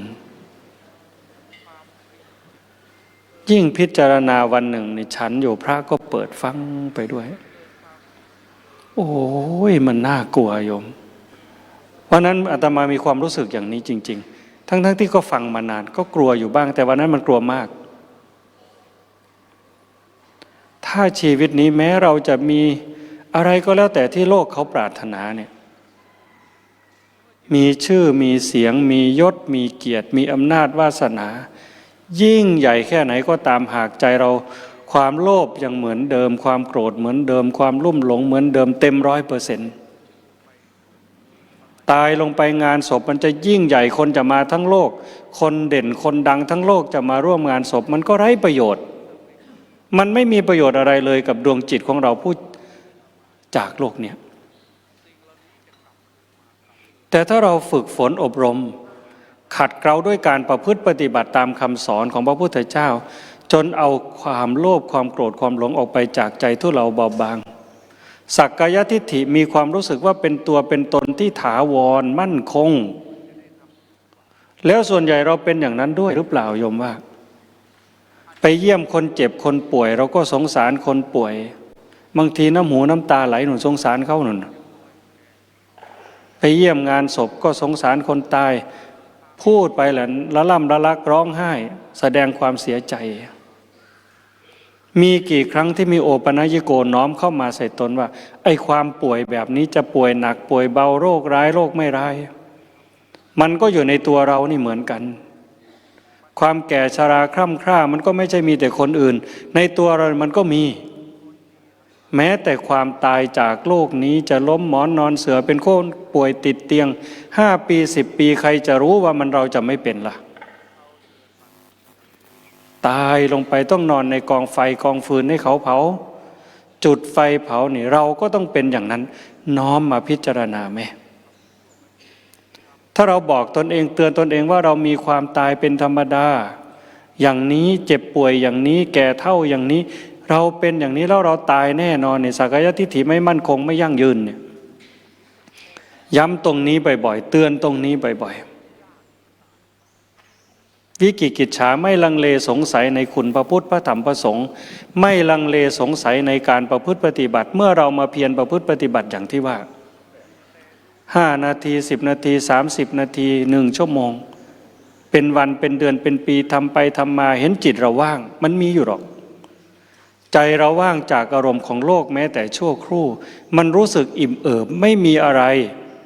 ทรัพย์สินสมบัติแก้วแหวนเงินทองไม่มีอะไรแต่ทำไมใจมันเบิกบานแต่ทำไมใจมันเป็นสุขบางทีมันมั่นใจเนาะว่าถ้าเป็นอย่างนี้มันไม่ตกนรกแน่มันไม่เป็นเปรตไม่เป็นอสุรกายสัตว์เดรัจฉานแน่มันมีแต่ความเมตตาความปราณีเห็นอกเห็นใจเพื่อนร่วมทุกข์เกิดแก่เจ็บตายแล้วมันไม่ลังเลสงสัยทำอย่างนี้เดินลมยาวอย่างนี้ตามเข้าตามออกเฝ้าดูอย่างนี้มันทำให้จิตโล่งทำให้ใจเราโล่งทำให้ความเมตตาความหวังดีมันเกิดแล้วการวางเฉยมันมีจริงๆเนี่ยจะไปสงสัยทำไมล่ะทั้งพระพุทธพระธรรมพระสงฆ์ทั้งข้อวัดปฏิบัติด้วยศีลพัตตปรามาสไม่ถือศีลแบบรูปคำไม่ถือข้อวัดปฏิบัติเพื่ออวดเด่นอวดดังให้คนเคารพศรัทธาเลื่อมใสแต่เราทำไปเพื่อความโล่งโปร่งเบาเพื่อความสงบระงับ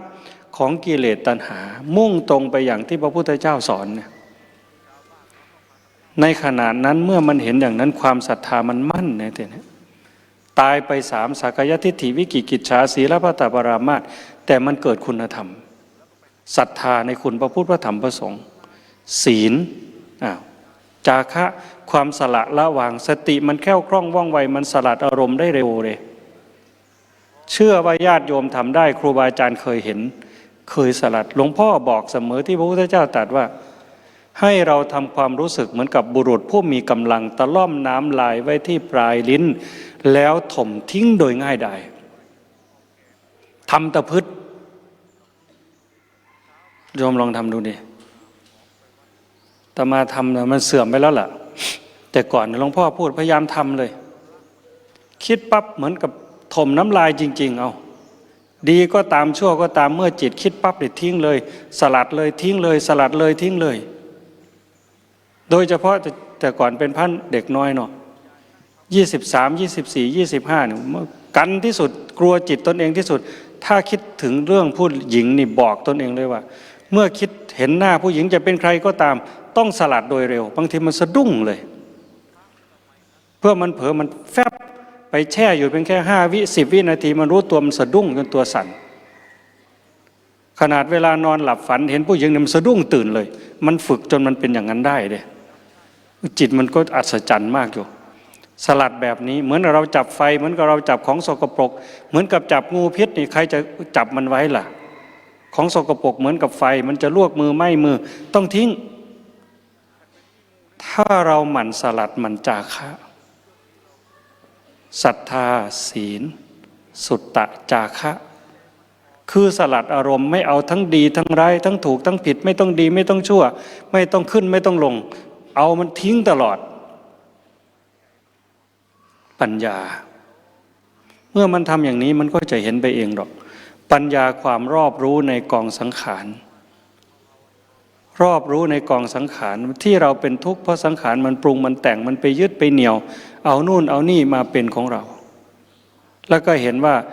เมื่อทำอย่างนี้มันจะเห็นความไม่เที่ยงเป็นปกติความเป็นทุกข์เป็นปกติความบังคับบัญชาอะไรไม่ได้เป็นปกติมันจะค่อยเกิดค่อยมีจากการฝึกเนี่ยมันไม่ใช่วันเดียวหรอกไปนึกเอาให้มันเกิดมันก็ไม่ได้แต่มันจะเป็นค่อยไปอาศัยกันเพราะสิ่งนี้มีสิ่งนี้จึงมีเด้เมื่อเราเพียรฝึกให้มันสงบสมถะเนี่ยให้เกิดความสงบสงบเข้าสงบเข้าสงบเข้าแล้วปัญญาความรอบรู้มันจะค่อยฉายแสงเข้ามาถ้าไม่ปฏิบัติตามไม่บูชาด้วยการประพฤติปฏิบัติมันก็ยากที่เราจะเข้าใจถ้าเข้าใจตนเองรู้จักตนเองแล้วก็จะรู้จักคนทั้งโลกเหมือนหลวงปู่ชาพูดหลวงปู่ชามอบมรดกให้กับลูกหลานไว้ว่าถ้ารู้กระโถนใบนี้ชัดเจนเข้าใจกระโถนใบนี้อย่างแจ่มแจ้งมันจะมีอีกล้านกระโถนมันก็เหมือนกันนั่นแหละถ้าเราเข้าใจกิเลสเราแล้วกิเลสคนจะต่างกันตรงไหนจะเป็นพระเป็นโยมเป็นหญิงเป็นชายเป็นพระเป็นชีไม่เกี่ยวเหมือนกันนี่แหละโลภอันเดียวกันโกรธอันเดียวกันหลงอันเดียวกันอิจฉาริษยาอันเดียวกันเนี่ยลองดูสิถ้าเกิดแม่ขาวแม่ชีนี่โกรธกันขึ้นมาก็หน้างอเหมือนกันนี่แล้วมีใครบ้างโกรธแล้วจะยิ้มหวานเนี่ยมันมีไหมมันไม่มีหรอกยิ้มก็ยิ้มอย่างนั้นแหละแต่มันดูออกอย่ามาหลอกกันเลยมันเห็นอยู่สำคัญที่สุดเมื่อเราประพฤติปฏิบัตินี้เมื่อเข้าใจไปเห็นจิตตนเองนี่อันนี้สำคัญอยู่ ถ้าเห็นจิตตนเองที่มันกระเพื่อมอันนี้สุดท้ายนะเมื่อเห็นจิตตนเองมันกระเพื่อมตาเห็นหูได้ยินจมูกได้กลิ่นลิ้นได้รสกายสัมผัสใจกระทบกับอารมณ์เมื่อจิตกระเพื่อมปั๊บรู้สัญชาตญาณตนเองรู้จิตตนเองรู้วาสนาสันดานตนเองปุ๊บนั่นแหละมันจะสู้กันตรงนั้นถ้ายังไม่รู้ใจตนเองเนี่ยว่าอีกนานอาตมาด้วยเลยเนี่ยถ้ารู้ความคิดความอ่านตนเองเมื่อมีอะไรกระทบปั๊บรู้ความคิดตนเองเนี่ยนั่นแหละมันอยู่ตรงนั้นแหละกิเลสมันอยู่ตรงนั้นแหละจะฆ่ากันก็ฆ่าตรงนั้นแหละถ้าไม่รู้ใจตนเองหรอว่ารู้ใจคนอื่นทั้งโลกก็เปล่าประโยชน์จริงๆเปล่าประโยชน์เลยรู้ใจคนอื่นทั้งโลกไม่รู้ใจตนเองไม่มีที่ฆ่าเลยศัตรูอยู่ตรงไหนไม่รู้แต่ถ้ารู้จิตตนเองนั่นแหละบอมเข้าไปตรงนั้นแหละจะยิงหนังสติ๊กก็ยิงตรงนั้นแหละเอาจะยิงระเบิดก็ยิงเข้าไปตรงนั้นแหละแล้วก็จะได้เรื่องได้ราวเนาะวันนี้เวลามา10:19 นาทีแต่มาขอใช้เวลานิดหนึ่งเพราะมันเวลามันน้อยมันกำลังจะไข้พระก็จัดอะไรให้โหมตั้งแต่เช้ากลัวมันจะขึ้นมาตรงนี้ไม่ได้ก็เลยถือโอกาสชวนพี่ชวนน้อง แล้วก็จะเป็นเรื่องสุดท้ายที่จะเล่าให้พวกเราฟังตรงนี้ถวายหลวงพ่อใหญ่ด้วยเห็นอาจารย์ประดิษฐ์มาด้วยเรื่องนี้จะเป็นเรื่องตื่นเต้นเรื่องสุดท้ายที่จะพูดแต่ชวนพี่น้องถ้ามีเวลามีโอกาสร่วมปฏิบัติธรรมวันนัดพบผู้ใฝ่ธรรมปริวาสกรรมที่วัดป่าโนนกุฎลมมันอาจจะกิจกรรมมันแน่นวันที่12 กุมภาพันธ์วันมาฆะเราจะได้ตั้งเสาซุ้มประตูโตรณะซุ้มประตูมหาสถูปสารจีเป็นประตูโขงบ้านเราเนี่ย4 ทิศแกะด้วยหินทรายสีเหลืองแกะผ้าพุทธประวัติเสาข้างหน้าคู่หน้าเนี่ยซุ้มประตูหน้าจะเป็นเรื่องราวของการประสูติอันที่2ตรัสรู้อันที่3แสดงธรรมอันที่4คือปรินิพพานวันที่12วันมาฆะจะตั้งเสาตรงนี้แต่ยังไม่เสร็จหรอกเพราะมันยังค่อยๆทำไปมีเสาแล้วก็มีคอเสาเป็นเรื่องราวที่ลอกเรียนมาจาก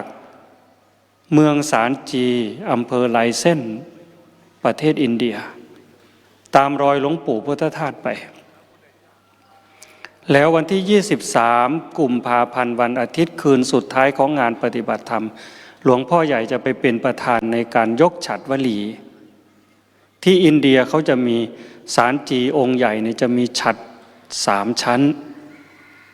ที่บรรจุพระบรมสารีริกธาตุของพระพุทธเจ้าที่บรรจุพระธาตุอรหันตธาตุของพระโมคคัลลานะสารีบุตรจะมีฉัตรอันเดียวที่อัฐิธาตุของพระอรหันต์สมณทูตที่พระเจ้าอโศกส่งมาจะไม่มีฉัตรมีอยู่3 เจดีย์ที่นี่อาตมาก็เลยทำฉัตรเป็น4 ฉัตรซะหมายถึงอริยสัจก็ได้อิทธิบาทก็ได้เพื่อให้เป็นศักดิ์ศรีของบ้านเราเมืองเราและพูดแบบคุยๆหน่อยในประเทศไทยก็คงจะมีที่นี่ที่บ้านเราเนี่ยที่วัดป่าโนนกุฎหลมเป็นแห่งแรกแห่งที่2ของโลกแห่งที่2ของโลกแล้วฉัตรวลีที่หลวงพ่อจะไปยกตอนนี้เขาก็ปิดทองคำไปเรียบร้อยทองคำเปลวนี่หรอกแล้วก็ที่สำคัญที่จะพูดสุดท้ายอันนี้ไม่อยากพูดแต่ก็อยากให้รู้มีคนบอกว่าพระอาจารย์คุยอีกแล้วคุยจริงๆอยู่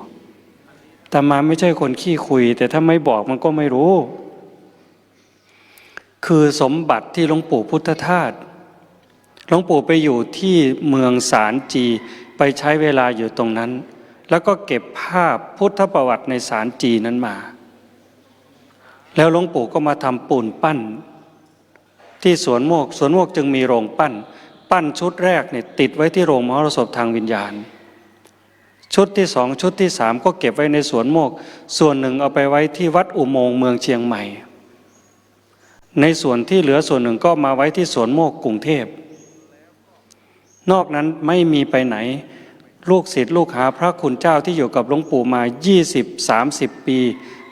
ขอก็ไม่ได้แม้แต่ขอแบบพิมพ์เพื่อจะไปทำเองก็ไม่เคยได้แต่โยมเชื่อไหมว่าอาตมาได้วัดป่าโนนกุฎหลมได้มาอาตมาขอชิ้นเดียวแต่ว่าวันนี้ได้มา6 ชิ้นหลวงพ่อสิงห์ทองผู้อุปถากหลวงปู่พุทธทาสจนหลวงปู่พุทธทาสสิ้นลมหายใจอยู่คามือวันที่อาตมาไปรับหลวงพ่อสิงห์ทองยังบอกมันเป็นไปไม่ได้มันเป็นไม่ได้เด็ดขาดไม่มีใครได้ไม่ได้เด็ดขาดจนอาตมาเอามาถึงวัดป่าโนนกุฎหลมหลวงพ่อสิงห์ทองยังบอกว่าไม่เป็นไปไม่ได้เลยอาตมาพาญาติโยมลงไปรับ3 รถทัวร์1 รถตู้แล้วก็รถ6 ล้อไปรับมาด้วยความเคารพศรัทธาจึงบอกว่าสมบัติชิ้นนี้เนี่ยมันตีราคาไม่ได้จะหมื่นล้านแสนล้านมันก็ต้องไม่มาตีมันตีไม่ได้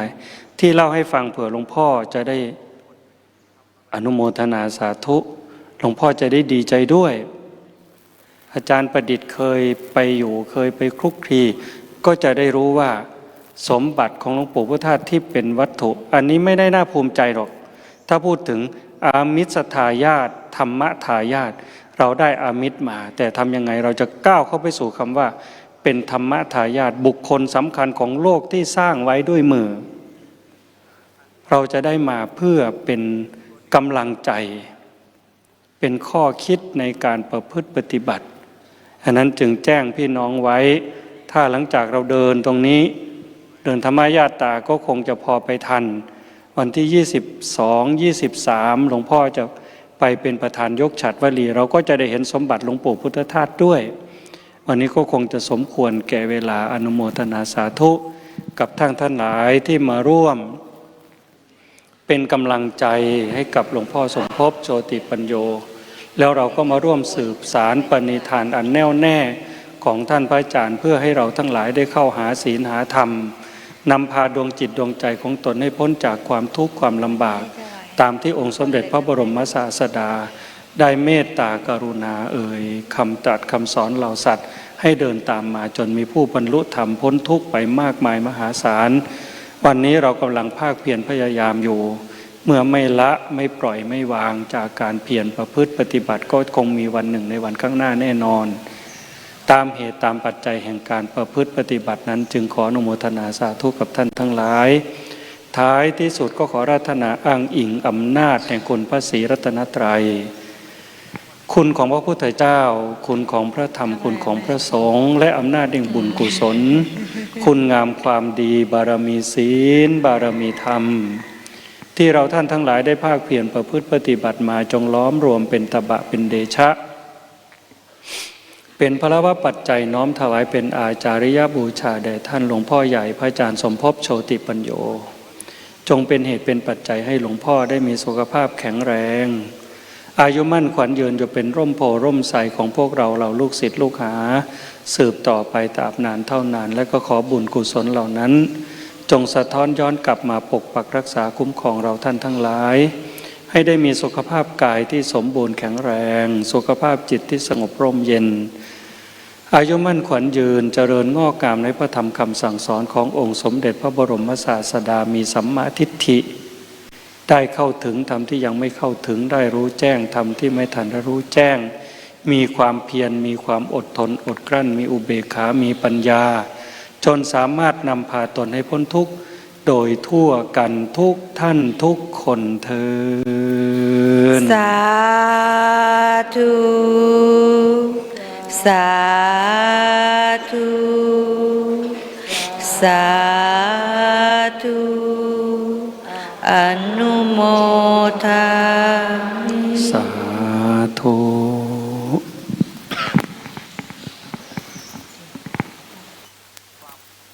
นำเครื่องสักการะเครื่องบรรณาการสักการะองค์แสดงพระธรรมเทศนาในพระอาจารย์ราวีจารุธรรมโมที่ได้ให้ข้ออัดข้อธรรมซึ่งเป็นประโยชน์กับเหล่าพุทธศาสนิกชนผู้ที่ประพฤติปฏิบัติธรรมอยู่ในธรรมสภาอย่างนี้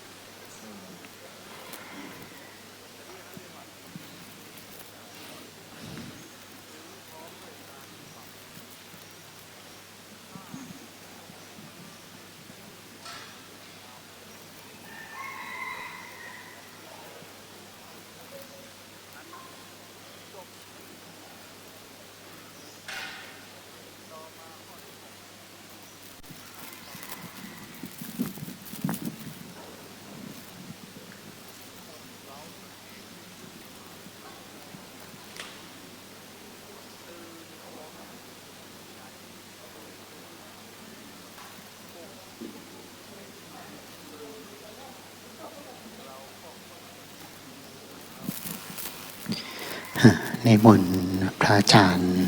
ให้พรคุณญาติคุณโยม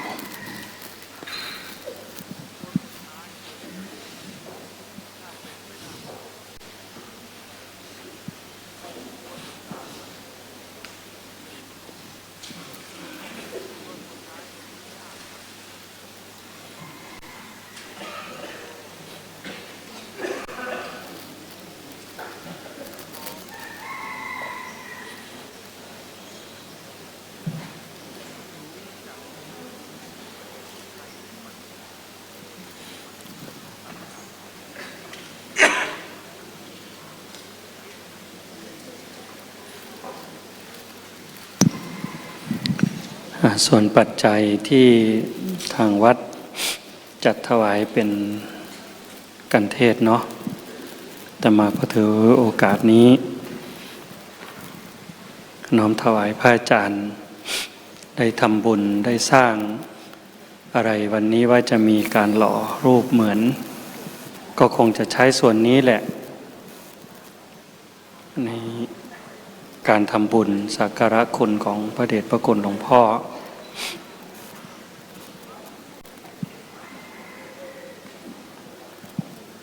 มันเสียแล้วบ่ละโยม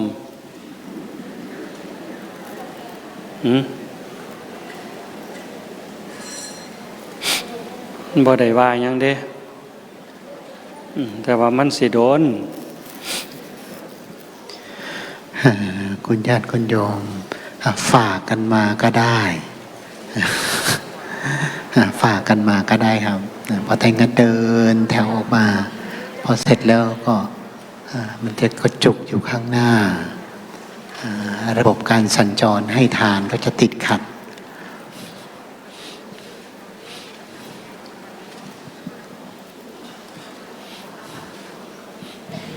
โยมว่าไปร่วมสร้างศาลจีด้วย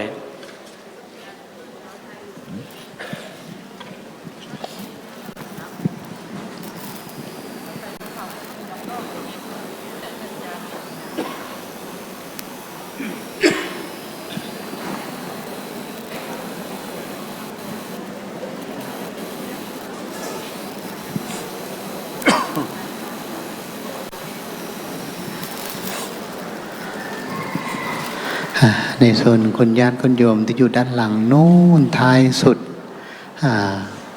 ขอนิดหนึ่งจงเป็นผู้นิ่งตุนหีไม่ต้องเปล่งวาจาออกมาก็ได้เวลาเราขยับเคลื่อนย้ายร่างกายก็เคลื่อนแต่ย้ายไม่ต้องเปล่งวาจาออกมาก็ได้แล้วก็ขอประชาสัมพันธ์เพิ่มเติมในส่วนที่ทำต้มหูเพชรหรือเปล่าน้อหล่นไว้ข้างหนึ่งท่านไหนผู้เป็นเจ้าของให้มารับด้วยเดี๋ยวถ้ามารับนี่เราจะไปหล่อล้อมเด้เป็นต้มหูเพชรถือว่ามีมูลค่าไดมอนด์น่าจะหลายกะรัตอยู่หน้านี่ประมาณ50 ตังค์ขึ้นผู้เป็นเจ้าของท่านไหนลองเอามือคลำที่ตรงหูเจ้าของเด้อเป็นรูปดอกไม้เล็กๆนะครับ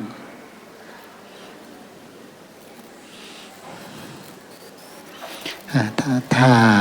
จะแสดงความเป็นเจ้าของต้องเอาอีกข้างหนึ่งมาให้ดูด้วยเป็นสักขีพยานว่าเป็นของตนเพราะว่ามันเป็นของที่มีค่า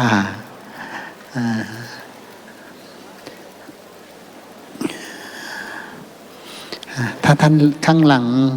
ที่มีความประสงค์จะบูชาธรรมฝากปัจจัยมาก็ได้นะครับ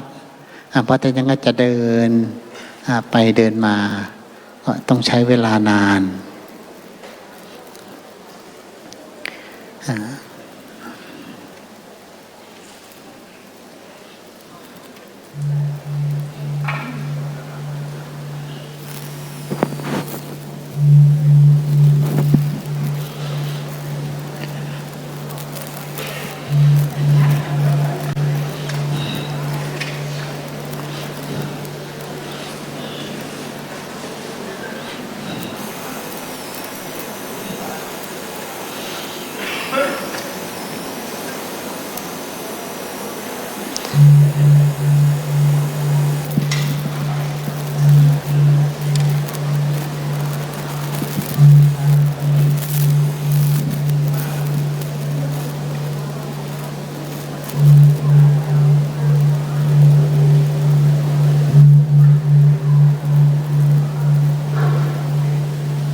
ทางเจ้าหน้าที่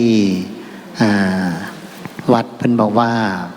เวลาไปตักอาหารในส่วนของญาติโยมอุบาสกอุบาสิกาให้อาตมาภาพจัดระเบียบให้หน่อยจะจักยังไงดีน้อถ้าแถวไหน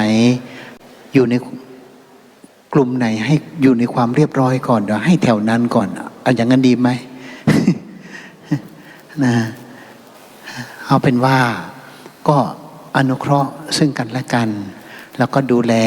ความเรียบร้อยความสง่างามไปก็ไปอย่างผู้ที่มีศีลมีธรรมพิจารณาอาหารตักอาหารก็อย่างผู้ที่มีศีลมีธรรมเด้อ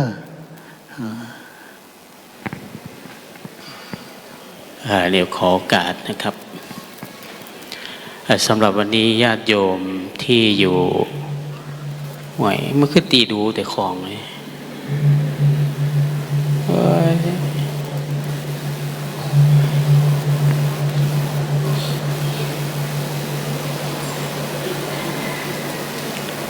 ญาติโยมที่อยู่ในศาลานะครับตักอาหารให้ลงไปตั้งแถวที่ถนนเลยนะครับพระจะเดินออกตรงกลางและโยมก็เดินออกไปตั้งแถวที่ถนนจ่อไว้เลยพอพระตักเสร็จโยมก็ตักนะเพื่อเป็นการบริหารเวลาเมื่อเราบอกงั้นนะว่าแม่อาตมาอ่านพระสูตรหนึ่งเนี่ยเห็นโยมมาทำบุญอย่างนี้แหละพระพุทธเจ้าท่านบอกว่าถ้าใครห้ามคนมาทำบุญพระพุทธเจ้าบอกว่าเหมือนกับโจรปล้น3 ครั้งเลยนะปล้นอะไรหนึ่งคือปล้นลาภคนมาทำบุญแล้วก็ปล้นลาภของปฏิฆาหกนะ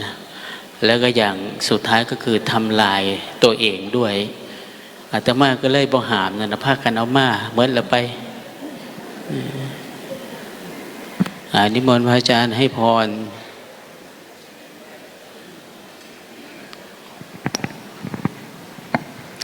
ตั้งใจนะ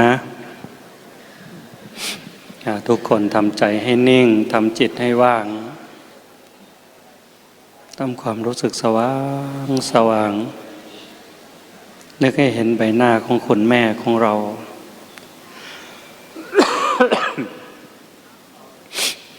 เห็นใบหน้าของคุณแม่คุณพ่อปู่ตายายผู้มีพระคุณเมื่อใบหน้าชัดเจนก็นึกให้เห็นแววตาท่านทั้งหลายน้อมจิตน้อมใจส่งบุญกุศลที่เกิดที่มีเป็นเครื่องสักการะตอบแทนบุญคุณของท่านเหล่านั้นยะถาวาริวหาปุราปาริปุเรนติสาคารังเอวะเมวะอิโตทินังเปตานังอุปกัปปติอิชิตังปัฏฐิตังตุมหังคิปเมวะสมิจฉตุสัพเพปุเรนตุสังกปาจันโทปนรโสยะถามณิโชติระโสยะถาพิติโยวิวัชชันตุสัพพะโรโควินาศตุมาเตภวัตวันตรายโยสุขิทีขายุโกภวะอภิวาทนาสิริสเนจังวุธาปจายโนจัตตารโอธรรมาวัฏันติอา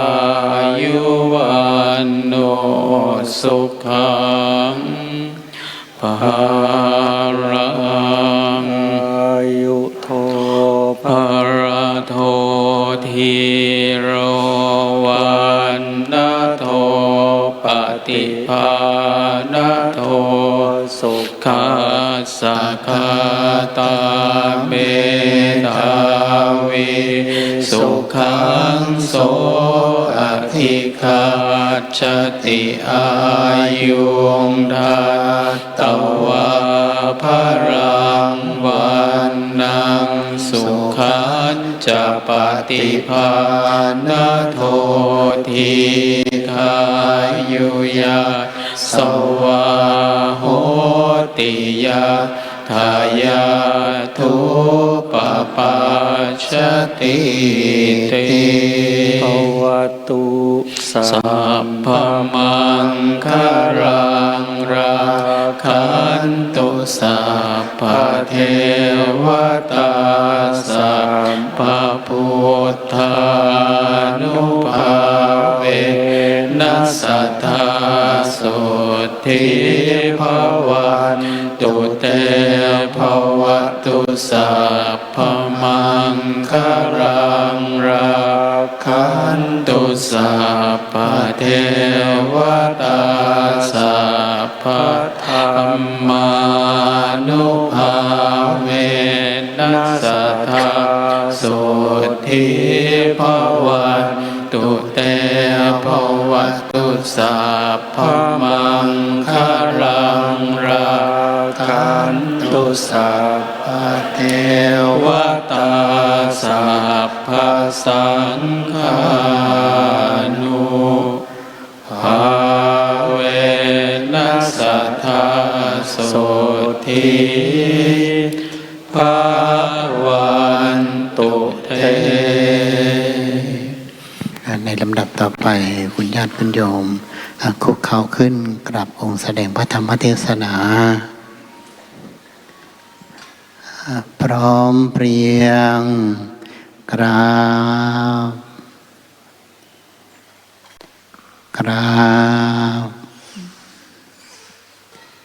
กราบในลำดับต่อไปจะได้กราบพระรัตนตรัย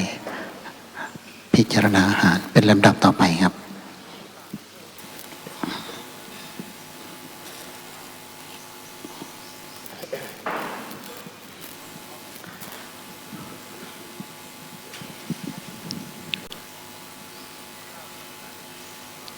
ขอโอกาสพ่อแม่ครูบาอาจารย์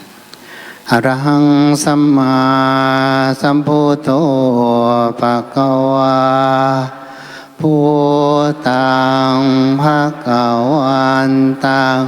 อภิวาเทมิสวากขาโตภะคะวะตาธัมโมธัมมังนามาสามิสุปฏิปันโนภะคะวะโตสาวกสังโฆสังฆังนะมามิมาตาปิตุคุณาอังวันทามิครูปัจจาอาจาริยา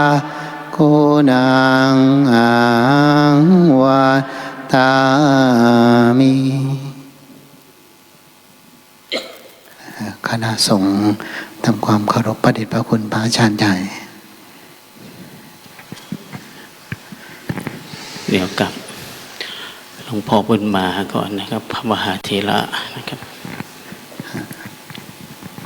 พร้อมเพรียงกราบกราบ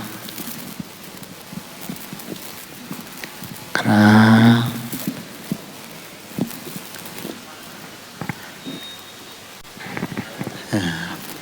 พระเดชพระคุณพระอาจารย์ใหญ่ขอโอกาสพร้อมเพรียงกราบกราบกราบกราบอาราธนาพระคุณเจ้าพิจารณาอาหารครับ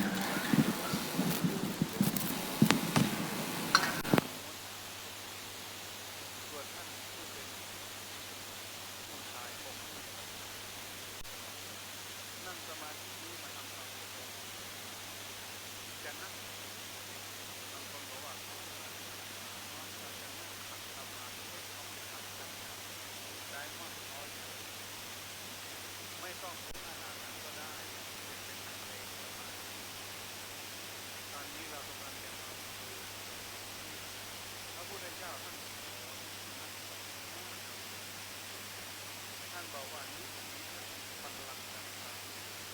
นั่งผู้สามาเออนั่งม้วน